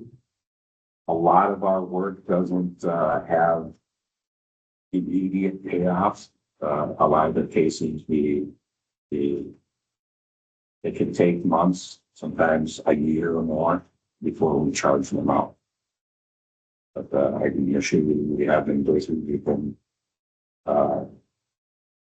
working a lot of cases, and some of those cases have started in little balls that we moved up the chain, and now we're working outside of our area again. Is there any other questions you have of me? Gentlemen, we'll open this up. Commissioner Casper. Thank you, Mr. Chair. Question to you, Secretary Chelsea. What about this meth and fentanyl? Where is basically most of the manufacturing taking place? If you can share that, please. Most of it from intelligence that we've seen, it's all coming from overseas. Back in Sheriff Larson's day, back in the Ozonic Task Force, there was a lot of local cooking going on. You would hear about the meth lab out in the woods, right, up in Enchanted Lakes or whatever. You would hear about that. I'm not going to say that not going to have somebody out in the woods cooking meth these days. It's much harder to do because of all the federal regulations for all the precursor drugs that you used to make it. You remember everybody was going out buying tons of Sudafed, right? And then the government cracked down. You could only do so much Sudafed. Well, that's what's happened. So it's harder for the average citizen to go out to get all these chemicals to go cook them out. I'm not saying it can't be done, but it can be. It's just not profitable. So the cartels and all this stuff outside of our nation, they know, hey, it's supply and demand. We have people here that want the drugs. They're going to supply it.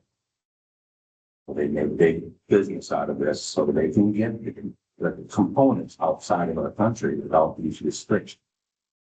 So it started with these big labs in China. What we're hearing from the DEA and the FBI, started with these big labs in China. They're making all these chemicals. They're manufacturing the drugs. They're supplying it to the cartels. Last intelligence report we received at our last conference is that they've actually now supplied scientists to cartels to teach them to make it, to set up these labs. And so now the cartels are making the chemicals in these super labs outside of the country, and they're shipping them in, and they're coming in across the border. They're coming in by rail. They're coming in by shipping containers. They're coming in by UPS, postal. If there's a way into this country, it's coming in, and they don't put all their eggs in one basket. You know, they'll send over semis filled with them. Well, if that semi gets knocked down, that's okay, because we got boats coming in, we got planes flying over, dropping, we got shipping containers coming in our ports. There's the amount of things that are getting seized at our borders every day is mind. But then for all the stuff that's getting seized, there's stuff that's slipping through the cracks. So to answer your question, sir, it's all outside of the country. It's just coming. Okay. Thank you, officer. Yes, thank you, Mr. Taylor. You're welcome. Commissioner Winchester. Two questions, if I may. One is when you say state you charge, it takes a while to charge someone else. Does that mean that you arrested somebody, but then it takes time to get criminal charges against them, or that you gather information before you could charge them? Well, so my job isn't to go after the low level user. My job is to, it comes in the form of, I receive information from a patrol deputy that, hey, I've stopped so-and-so, and he had a small amount of narcotics on him. I'll go and speak to that person, interview that person. And so they'll have a small charge on them, right? They'll have a possession charge. I'll gauge their interest and their ability to do work for me. And we'll work on something. If they're not gonna be able to work out for me, they will be discharged out and I'll let the deputy handle that. If they're gonna be able to help me with an investigation, we will start using that person as an informant to collect intelligence, to devise the undercover work. And then I will figure out where are you buying your drugs, right? And we'll just move up the chain.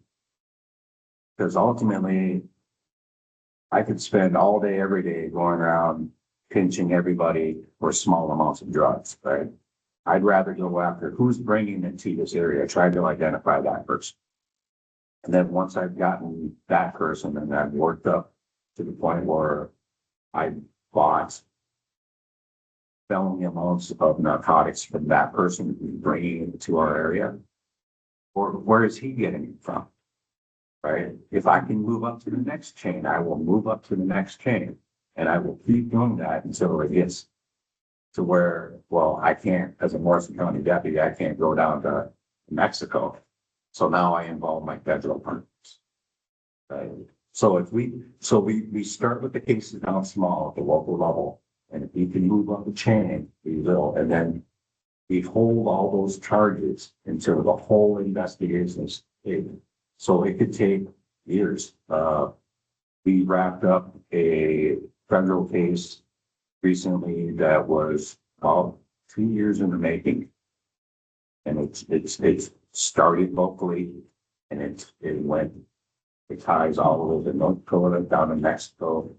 And you get charged out with federal indictments. And I forgot to mention, we also, our task force, we have two FBI agents assigned to assist us. They're sort of slated to us for any federal resources we need. Great explanation. Thank you for that. My last one is maybe this would be clear. Do you see a lot of repeat offenders? You always see them in the news and release them and that. I'm sure is that a commonplace? And when I look at, well, if you're undercover, do you get recognized? I don't just doing that.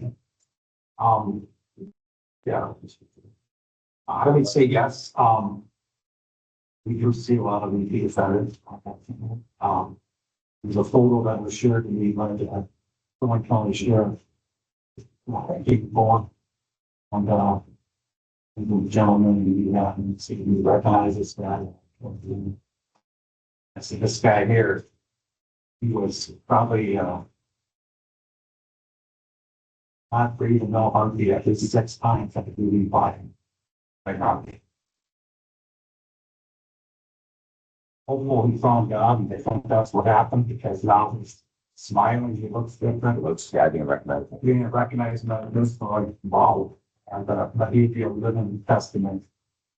And now it's find time to get rid of your old friends and figure it out because at the end of the day, with him, the relapse and well, and you're not inviting us, if you're not willing to get rid of your friends and move forward, get help.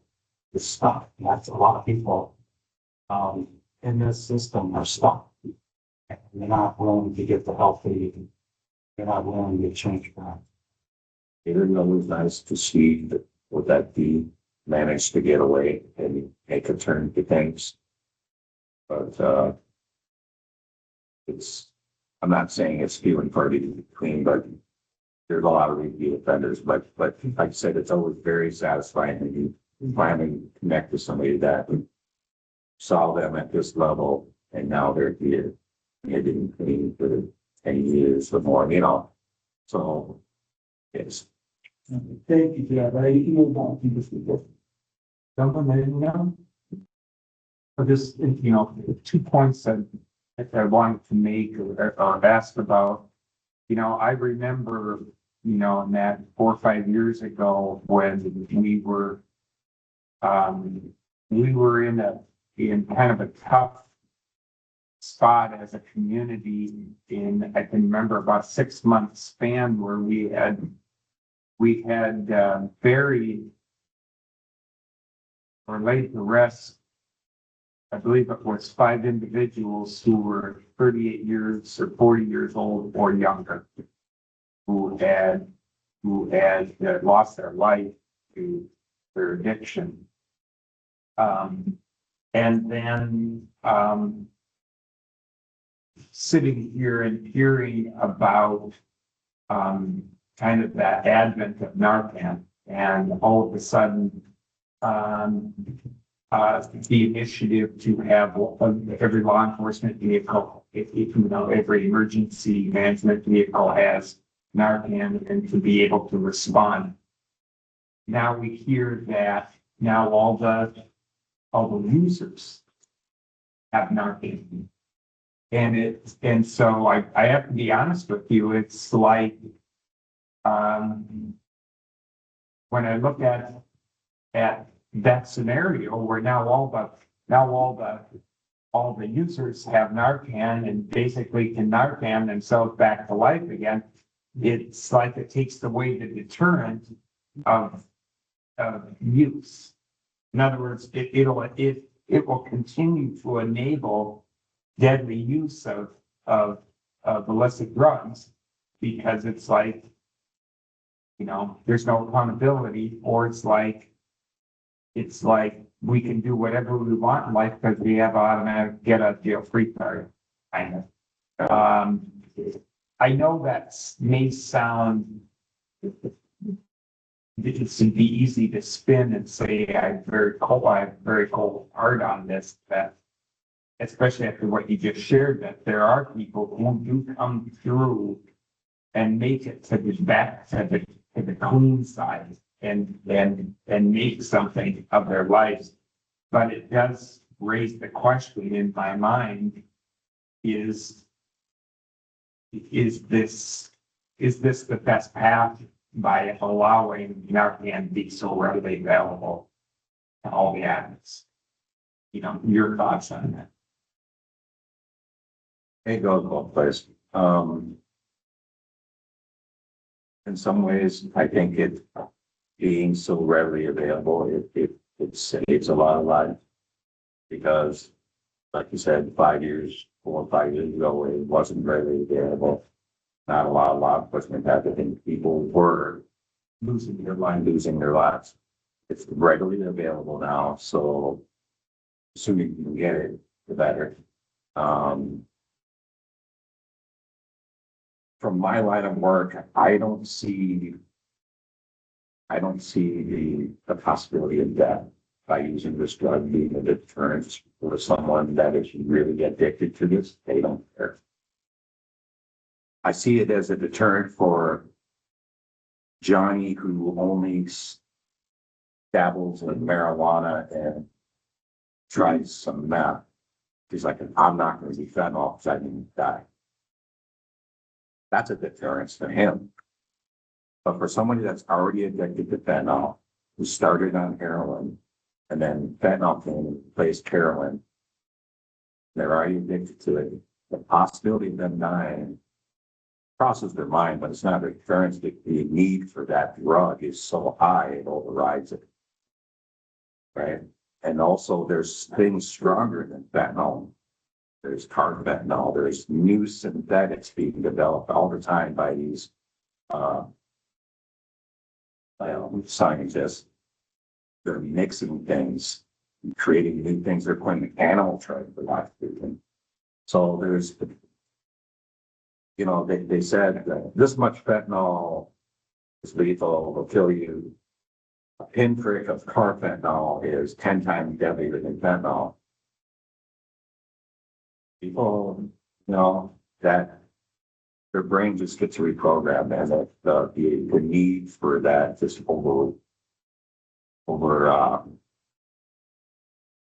overrides common sense. Yes. So the other thing I've noticed and I think we all see this, we see it published within the paper here too. And it's that, you're in your title of, working with a violent offender act as person. I think one of the things that I've seen that it just seems to be so tied together is when we see, in my mind, we've had an increase and it's staying there of a lot more domestic violence or, violence, one individual against another and bad assaults, bad activity that's in my mind, nears lethal capacities. But the one thing that seems to be precursor in the background is the illicit drugs seem to be always tied to these events. Is that a correct perception, or is that just what we're seeing in what's getting reported? A lot of the times, yes, it is. Just like there's behind a lot of the thefts and it's illicit drugs there too. Why? A lot of thefts are because I need to go steal this to make money so that I can go buy these things. Drugs are intertwined with a lot of crimes. Go ahead, sure. No, I'm sorry to say, I would add to that, it's not just a law enforcement issue. So, it's a public safety issue that affects a lot of the agencies within this government center. I.e. probation, building limits, service, and you got the mental health, and you got child protection, you got correction. But ultimately, it does affect us as taxpayers. So it's a widespread issue. Like James said, our job, if we're gonna be realistic, we're not gonna stop drugs. We're gonna disrupt it, and we're gonna do our best to get on top of it. And go after, people pushing it, but to be 100% zero tolerance, shut everything down. There's just no way to As long as there's people in our society that have the need, there will be a supply. This is one of those moments of one of those days where you guys come in and give us a kind of a sobering dose of reality. Everything else that happens out there, and we need to hear that, and we need to be aware of the challenges that you guys are facing, but also give us the opportunity to express our appreciation for the work that you do, and that you're going to continue to have to do. And I'll just, I think I mentioned this once before, but I'll say it again. None of us sitting up here in the comfy chairs can actually rationalize what the mental, physical, and emotional ask that we ask of you and your colleagues to perform on a daily 24/7 basis. So I give you, on behalf of my colleagues here, our sincere appreciation for what you do and for the positive impact you can have on our society here in Morrison County. So thank you, Sheriff. So Commissioner Casper. Thank you, Mr. Chair. Question to you officers. Now, you spoke, James, of this carfentanil and even some elephant tranquilizer detail. Is Narcan overpowered and it can't even resurrect these folks any longer because it's so powerful, or what do you think? We haven't really seen too much of the carfentanil over here, but we have seen cases where Narcan hasn't been effective. They've even done multiple doses of Narcan. So yeah, you can ingest a chemical combination where Narcan may not help you. Thank you. Yes, Mr. Chair. Yeah, thank you, Commissioner Casper. Gentlemen, anything else? Sheriff, officer, thank you both for being here this morning and having this exchange with us. And we wish you the best going forward. God bless you. Thanks, guys. Thank you. Have a great day.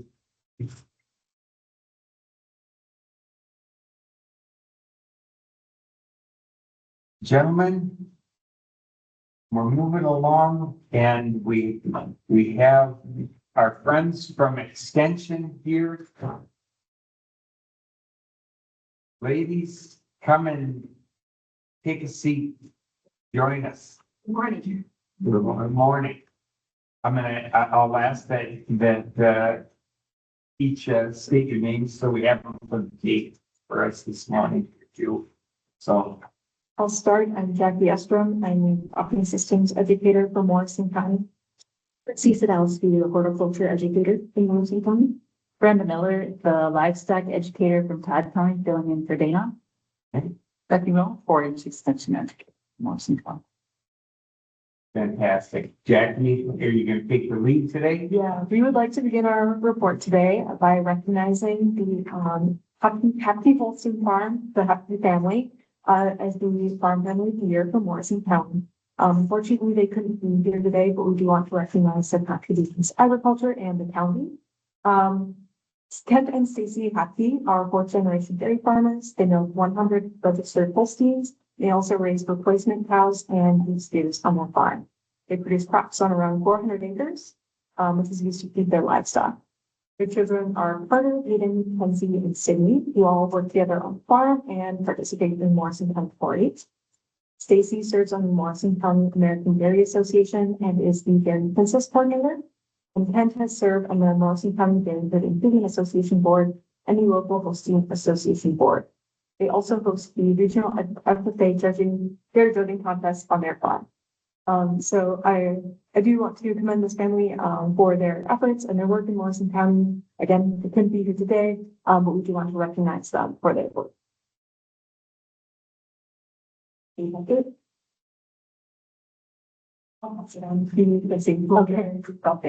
All right. Good morning again. I do have two kind of quick updates for you guys this morning. One being a trend that I've been seeing in all four counties, which is a new invasive species to the area. Poor elms, they can't catch break sometimes. So this new invasive species, it was found in Minnesota in 2024. But this summer was the first time that I had any reports in our area. It is a elm zigzag sawfly. And this is a sawfly. There's basically species of sawfly for every living thing, it feels like. And this one targets elms, both American elm and the Chinese elm. So a lot of our hybrids that have been planted for Dutch elm resistance, unfortunately, will still be susceptible to these guys. Their life cycle is a couple weeks. So all of the damage that they do is in their larval form. And it can be quite distressing because the defoliation of the tree is quite extensive. Although if the tree is overall healthy, it's mostly a cosmetic issue. So a lot of it was talking to folks this summer of what it is. We've had a lot of folks not know.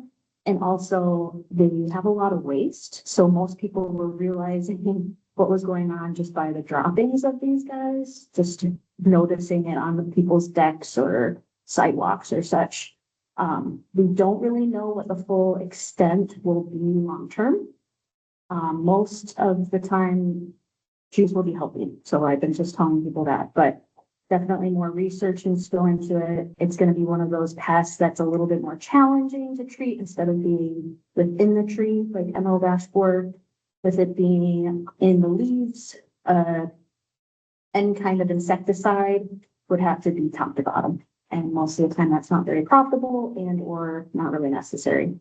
So just one to keep an eye on. Another thing that's within this trend, I've had lots of technical assistance this summer. Kind of along the lines of what we had the conversation, you guys had the conversation earlier with mental health. I have been seeing an increasing trend of delusional parasitosis. And for those that don't know, that is a mental health disorder where folks believe that there are insects in their environment or that there are insects within them. And so a lot of the time they'll go to their primary care and they'll say there are no bugs. And then these people will tend to just try to find someone to listen to them. And so they end up in my office. And part of my role is to identify insects. And so I've had quite a few people, even in Morrison County, bring me samples and there are no bugs. And they'll show me injuries on their bodies that they have contributed to insects and there are no insects. And so this is a lot larger conversation on the university side of things too, of how do we address these folks when it's certainly a mental health and human services issue. So I don't know. I talked to my mentor growing up. It used to be like once a blue moon in your career, you'd have one of these come across your desk. And I've been getting at least one every quarter. And so it's getting a little bit more challenging, especially because if folks think that you listen, they tend to come back. And I, on a personal level, have been trying to figure out what my role is with that, other than just stating there are no insects. I also had a lady that contacted worried about things in the air, so it's not necessarily just insects. But this mental health trend and then contacting me, such as an extension educator, has been pending. So just for that to be on your guys' radar. The next thing that we did now, Agriculture and Natural Resources Department, our focus isn't always on youth teaching. We usually do adult teaching. But this summer I had two really big opportunities here in Morrison County to help facilitate youth programming for horticulture. And one of that was going to Camp Ripley for their family days. I was able to not only talk to people about resources and for the adults, but I brought my own personal roly-poly bin. So I have lots of different isopods that I have as pets. But I did bring those. And so the kiddos were able to look at what decomposers do and see what the little roly-polies were. And if they were brave, they got to hold them. And then the second opportunity, I got to partner with the Franciscan Sisters this summer with a Get Outdoors wildlife camp that I taught at least once a month this summer. I really enjoyed that as I was able to not only take pre-existing curriculum from Ag in the Classroom materials from Farm Bureau, but also create my own curriculum. So I had my last meeting with them last week and some of the kiddos called me cool. And I'll have to say, I've never had that before. So I'm riding on that high saying that I'm cool. And that they were upset that I didn't bring my spider to show them, because I do have spiders as pets as show kids insects and they're interested, I guess is the moral of the story. So I'm grateful that I had the opportunity to teach some of those local kiddos. That's my report for you guys. Thank you. Thank you. On the livestock side of things, I know we've all been busy with different county fairs. I can't believe Morrison County Fair is 2 years, or not 2 years, 2 months away. But the kids leave for State Fair tomorrow. I know I've helped with a number of different livestock shows in the area counties here. And I've seen all these guys at different ones too. So I love county fair season, but it gets exhausting towards the end. So, I know I'll be at State Fair for 2 days and I know some of these other guys will be as well. But we've had a couple of field days recently. We had a dairy one on July 21st at Boat Dairy near Sauk Center. The focus there was transition cows and, they do a great job. And we had 40 to 45 people there. Great discussion, beautiful day. Our other one was a high oleic soybean field day at Enchanted Dairy, which is just outside of town here. You guys probably know them. Huge turnout, 130 plus people. We had 3 different stations. They have an on-farm soybean roaster. And so that is not something that we see every day. So that was a huge interest. And we had different stations. One was on how to grow the soybeans. One was on roasting soybeans and seeing the finished product. And the third one was how to feed them to your dairy cows. So a lot of people are interested in feeding high oleic soybeans to their cows.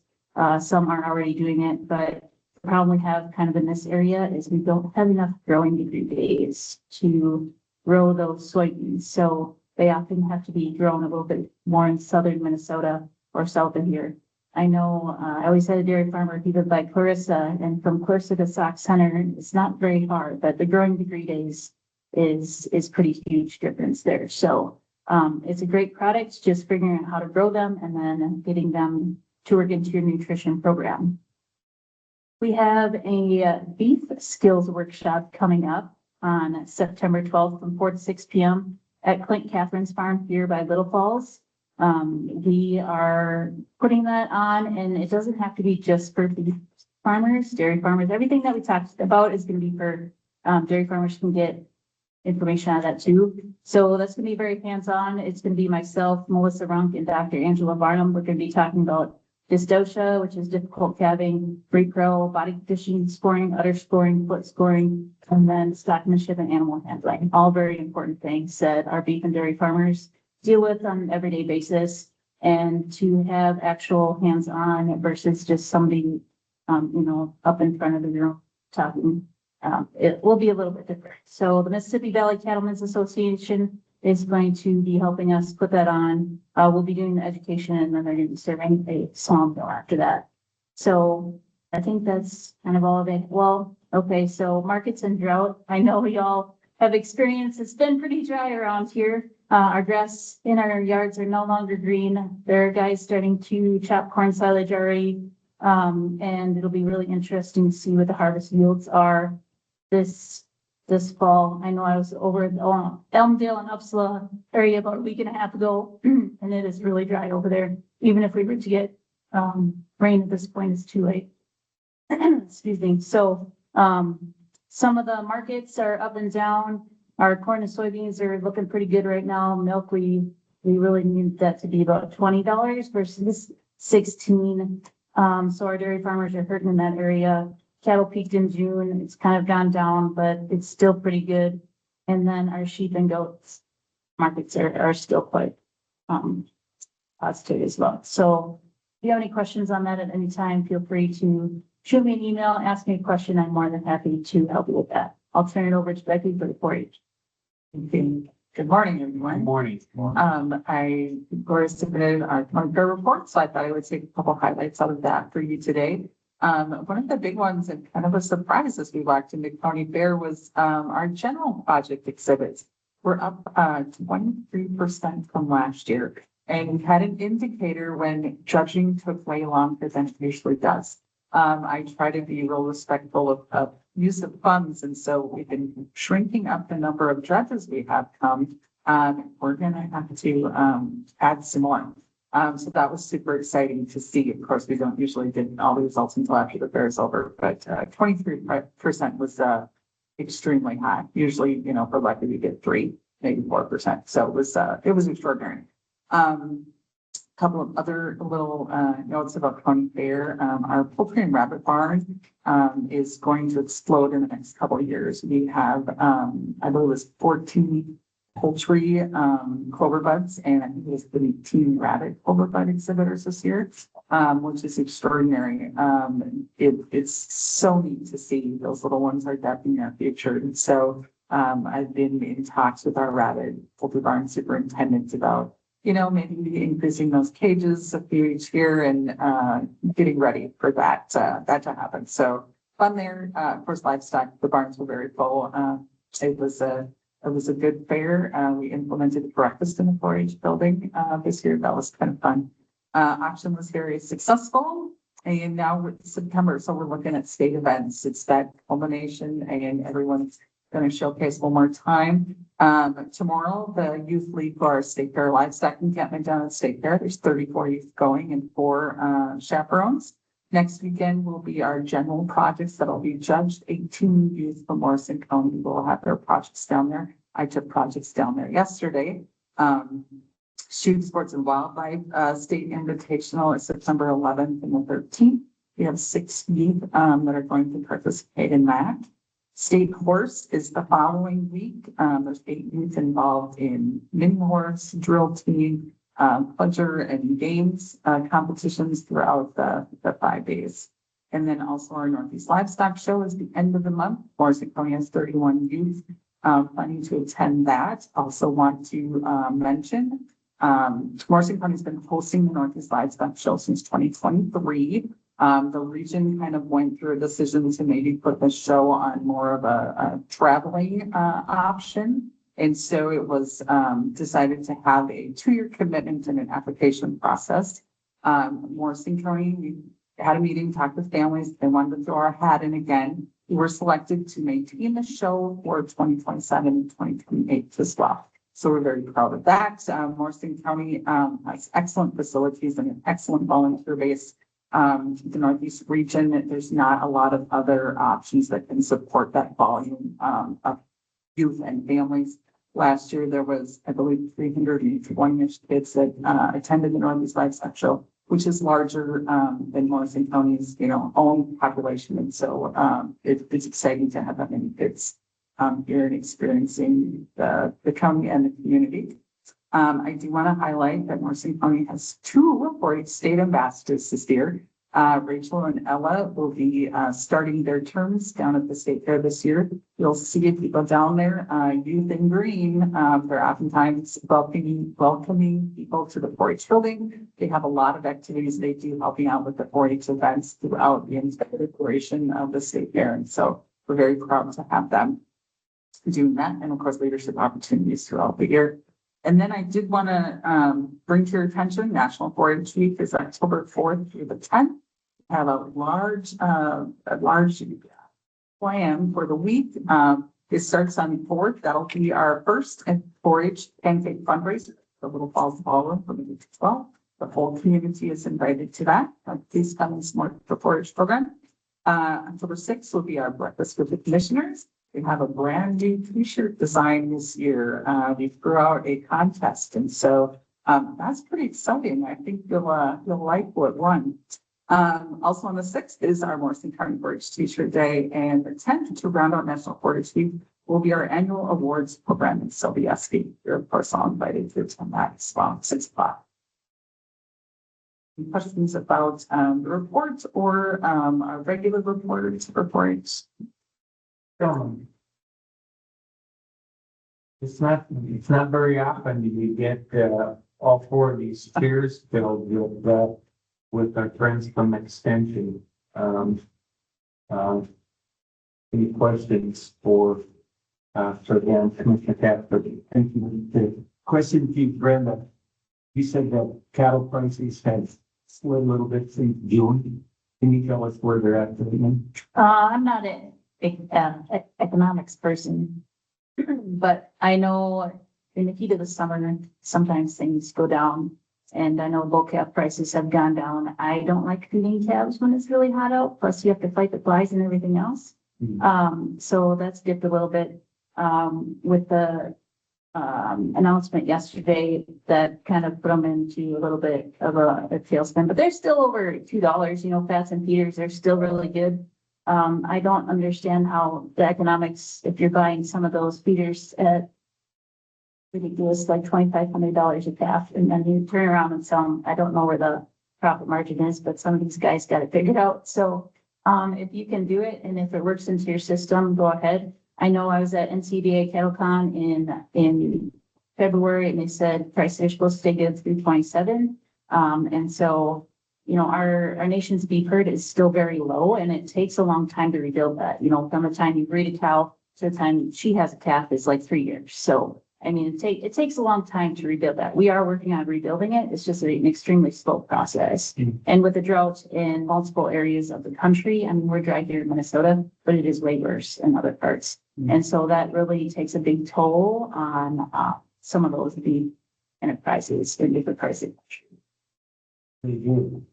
And imagine when prices are up so high, it's hard for some of these beef ranchers to hold on to their cattle. Yes, yes, it is. And to be truly honest, you know, some of the dairy farms are staying afloat because of the high beef prices and being able to sell cull cows at a good price and be able to sell those bull calves and breeding beef on dairy and selling those black calves premium prices has really been fantastic for both our beef and our dairy farms because, you know, we don't always get great prices. You know, I remember when I was a kid and you get $500 for a cull cow and you're like, oh, that was great. No, that's terrible. And so when you get, you know, $2,000 for a cull cow nowadays, like that's huge. That really helps a lot. And so our beef is a great product. And so our consumers are really appreciating and enjoying that.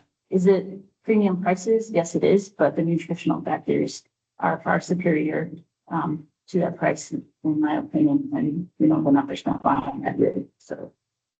Really well, thanks, Pete. Thanks, Norman. Anything else? I see Commissioner Winter and I noticed too that, so here in September, about a month from now, we'll get together with the all for extension, our quarterly extension, meeting too. And we know this is a busy time crop wise. We're walking in the harvest here and probably not, certainly not ideal conditions. See, fair time is extremely busy. There too, we have to recognize the tremendous job you did with the new fair and the 4-Hers were fantastic, and that program is very strong. And many good things happening there. We'll look forward to T-shirt days and breakfast with the 4-Hers. But we appreciate all the work that all of you are doing. And Quincy, there are others like myself who would say too that you are cool. So Brenda, grateful of your efforts stepping in while your colleagues on maternity leave and making sure that residents of the county are getting their questions and answered and that work getting done. So ladies, I appreciate your presence here this morning and you're always welcome within the county board and I really appreciate it. Thank you so very much. Thank you. Thank you.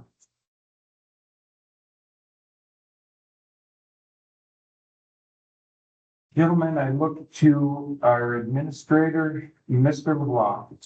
Thank you, Mr. Chair. Just two items, general awareness, or one general awareness and then one in action for the board. Mentioned just prior to today's meeting starting, I received notice yesterday from our Morrison County Soil and Water Conservation District that the Water Festival for 2026 out of Camp Ripley has been canceled. That was scheduled for September 22nd and 23rd. I think I may have covered that at a previous meeting. But due to logistics concerns and some construction activities and other various events out of Camp Ripley and looking for a new venue, well, maybe still on Camp Ripley, but at a different location. But all of that to consider, Soil and Water has canceled the event this year. Hosted by Camp Ripley, sponsored by Soil and Water. I know we participate, but I just wanted to make you aware of that. So it can be said, I also inform Land Services, who has a key component in that. They usually participate and have some goodies for the kids. And I also let the sheriff know he brings his watercraft up there and a deputy. So those days are opened up. And then as a result of the primary election here, not so long ago, I received 2 notice of nominations signed by our auditor treasurer for Commissioner Casper and Commissioner Blaine. So these were provided by our auditor treasurer, and I will get these to you. And it's a notice of nomination, notice hereby given that said commissioner is a nominee for the office, County Commissioner District 5, District 4 respectively. This certificate is issued pursuant to the official canvass completed by the Morrison County Canvassing Board on August 14, 2026 in accordance with Minnesota State Statute 204C32. Signed, Chairman Coyle. So I'll have these for you gentlemen afterwards. That's all I have, Mr. Chair. Thank you. Gentlemen, is there anything that you would have for our administrator? Then I look to our deputy chief clerk here. And we have to take care of our work here with our schedule. The 30th of August through September 12th. So, Commissioner O'Meara, start us off. September first, planning session 8:30, budget committee 9, and planning commission board of adjustments 6 p.m. 4th, the chief whack meeting at the landfill 8:30. Monday is Labor Day. 8th, we have a board meeting 9 o'clock. The 9th, there's a department head meeting 8:30. 11th, the 9/11 memorial in the parking lot here at 8 o'clock. That's all I got to say. Thank you. Before I go to Commissioner Wincher, I look to our administrator, the Morrison County will be closed on Labor Day the 7th, correct? That's correct, Mr. Chair. Okay. Commissioner Wincher. Yeah, I believe, because we have a budget after on the first, we can get up. Yeah. Otherwise, you got me covered, thank you. Commissioner Moran. Got me covered. Commissioner Casper. Okay, Mr. Chair, Thursday, September 3rd, Central Minnesota Council on Aging, 10 o'clock, that is a Zoom meeting. And the Mud Fest kicks off on Friday, September 4th. And then over to Tuesday, September 8th, new community development, the County Country Bank. And I think that's it, Mr. Chair. And I cannot add anything else that's scheduled. Mr. Chair. Mr. Block. Just one item on September 12th, the Little Falls Arts and Crafts Fair and Antiques and Collectibles kicks off on that Saturday and Sunday. So town will be busy and our parking lot will be as well. So we open that up to vendors. So we will have that available there on the 12th and 13th. Fantastic. Great reminder. Commissioner McGinn. Just one thing, Matt, is there a special time for the museum opening or is it just kind of an all day? I looked for it a little bit and I'll check, Commissioner.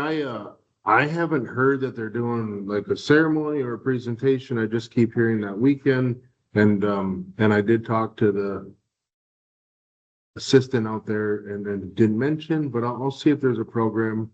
But I'm not aware of one. I think there's a program on the 11th. Right. It's on 9/11. And that's but